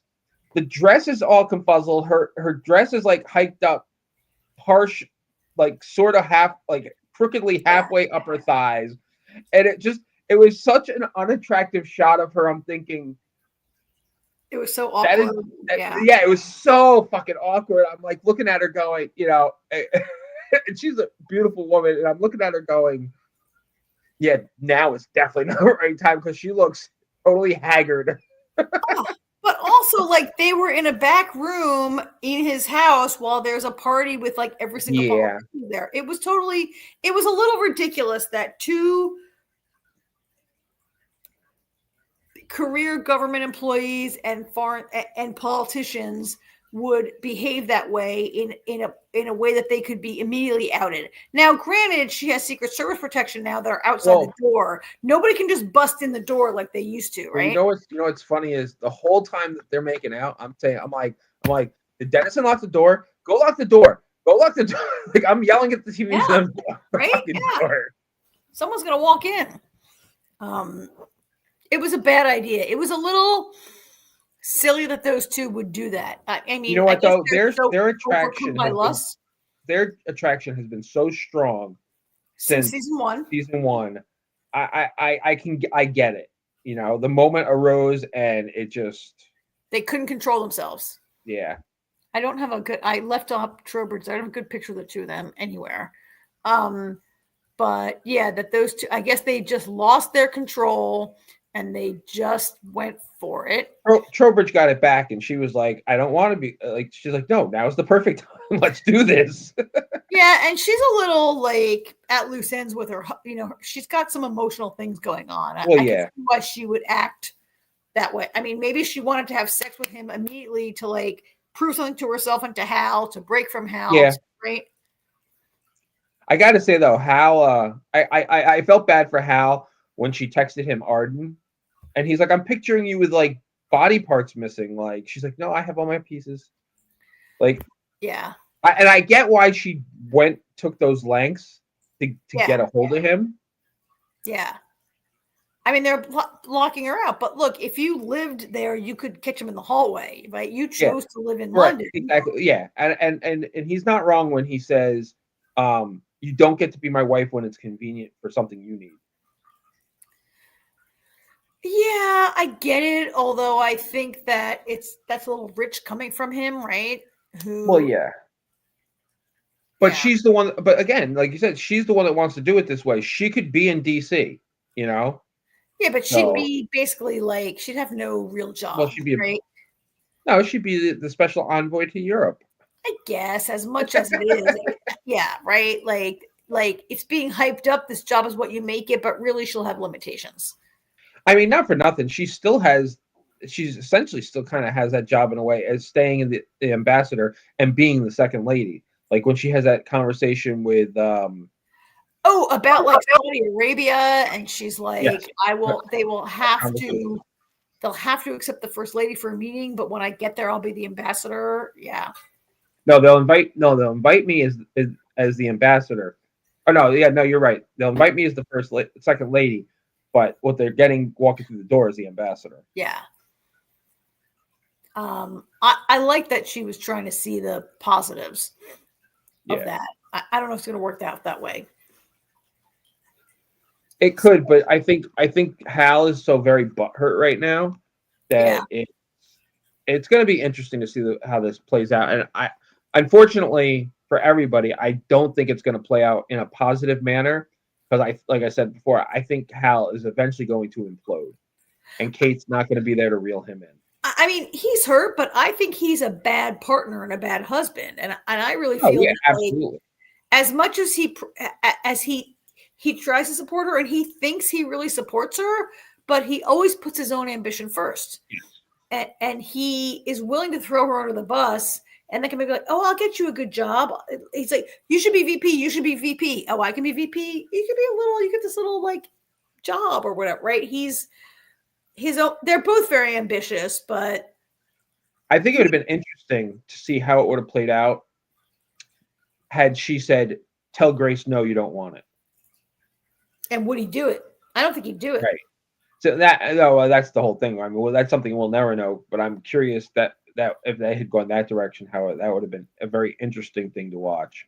And I wonder how Hal feels that like she called his bluff. He's like, tell me if I should say no. And she's like, no, say yes. Oh, but I want a divorce. Like he didn't see that part coming, right? He thought like she'd go along with it. And she's like, yeah, go to DC, do the job, but I want a divorce. He didn't expect that extra side dish coming along with it, yeah. I think, right? Yeah, I like when he says, we had a secret relationship for 14 months. So we'll have a secret divorce for a couple of years. It's gonna be way harder, way harder. You had a secret relationship in Afghanistan. You're having a secret divorce in Washington, D.C. Poor Kate, that conversation with that one senator where he just twisted everything she said. Oh, yeah. Yeah. She's being treated. You're going to see the way she's being treated. Yeah. With misogyny and as like a little window dressing first lady kind of like, and not as the serious foreign policy mind that she is. Which is interesting considering the president is female. Yeah. I mean, we've seen it. Like, look at Jill Biden. Like people would rag on her for calling herself Dr. Jill Biden. She has a PhD, right? Yeah. But the second lady, first lady, she, the way Kate is being treated as she's supposed to, everything she didn't want when she became ambassador. She's like, I don't want to have a dress. I don't want to be in Vanity Fair. By the way, before we wrap this up, how about the part where her Secret Service double has a rat nest for hair? Oh my God, that was hilarious. She's like, get her a brush. Which is so season 1 when someone says to Kate, Kate's like, I don't own a hairbrush. They're like, get a hairbrush, right? Yeah. And Kate's like, it's not like I don't brush it. I love what she explains. She's like, she goes, it's not unwashed. It's a look. It's a style. Because and the look is I didn't spend hours on it because I have better things to do. I have more important things to do, but I still took some time to wash and brush it, right? And that woman's hair is like, I mean, okay, look at my hair. When I wake up with bedhead, it's not as bad as that woman's hair. Like it's like your hair is also very curly. Right? Yeah, but that woman's hair was insane, and Kate. That was ridiculous. It was. And it's funny too because the whole time I'm looking at this one going, like kind of like Kate said, like she's like, that's supposed to be my double, like. Yeah. She's like, look at her hair. Who would believe that's me? Yep. And I was thinking the same thing before she even said it. Yep. And I like that it showed a little bit of growth from Kate, that she's learned a few things. And one of which was like, when she showed up, was like, my hair, who cares? If I lose my button, I have a paper clip. And she's learned a few things, like being put together makes people take you more seriously, right? Yeah. And listen to what you have to say. So anyhow, yeah, it was great. I loved these 2 episodes. There wasn't a ton of action, but there was so much cool stuff going on. Yeah. Well, I mean, there's never really a lot of action on this show, but no, there was one car bombing in 3 years. Yeah. Yeah. Well, that was a gotcha moment. Yeah. Oh, yeah. Everything about this show, it's just,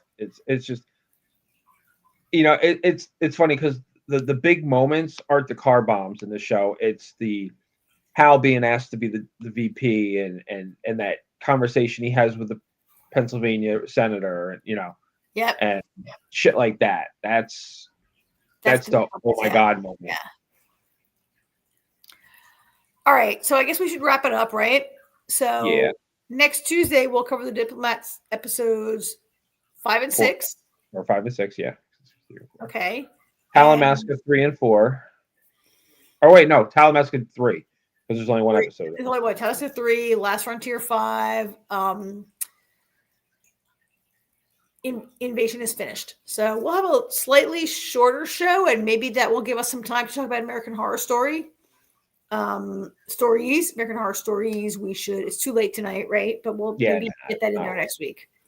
And Invasion's done, so yeah. Yep. We'll have a little Jamie's back. Jamie entered the studio. Hello, Jamie. And Scarlett entered the chat. Hi, guys. I couldn't get my video back on, but hi. It's all right. Bring it, Jamie. What's up? I heard you guys were done. I've been not that I knew what you're talking about, but I've been kind of hanging around listening. So. And Scarlett showed up in the chat. Yeah, Scarlett showed up. And Scarlett says, "Smash that like and subscribe, y'all. Do it." Yes, please do. All right. So we're just saying, Jamie. Next week we have Lazarus, Diplomat, Last Frontier, Talamasca. Right? Yep. So a little bit less. And you guys still haven't done American Horror Stories? No, there's too much other good TV. We'll get it. We'll get to it. We'll get to it. So good. But like I said earlier, make sure you join Scarlett and I tomorrow at 11 Eastern for our deep dive into Lazarus, and then Thursday at 11 for our Halloween party. And Karen's going to come. Like I said, AJ, hope you show up as well. Just let me know ahead of time so I can fix the overlay if you're showing up. It's really hard trivia. Yeah. We do. I got to get together trivia. I'm going to try to do what I did last time and do kind of a variety, so it's not all quite so hard. I don't know. Were you there for the one that I did? What was that? Hey, that's me. Birthday one. Yeah, I know it's you. I don't think it was. What the heck? I don't remember which one trivia it was. It did, but it was like a variety. It was a little bit. They weren't all hard. Maybe that was Scarlett's birthday. I can't remember. The last one that we did. I don't remember. I did monster trivia. It was super hard. Yes. Yeah. That I didn't know a lot of. This we'll try to do kind of in between again. Okay. All right, kids. All right. Well, have a good night, everybody. And thanks for sticking with us. All you who are still here. There's a bunch of you. Thanks. Yep. We appreciate it. See everybody next week. Good night. Good night. Happy Halloween. Bye. Happy Halloween. Bye-bye.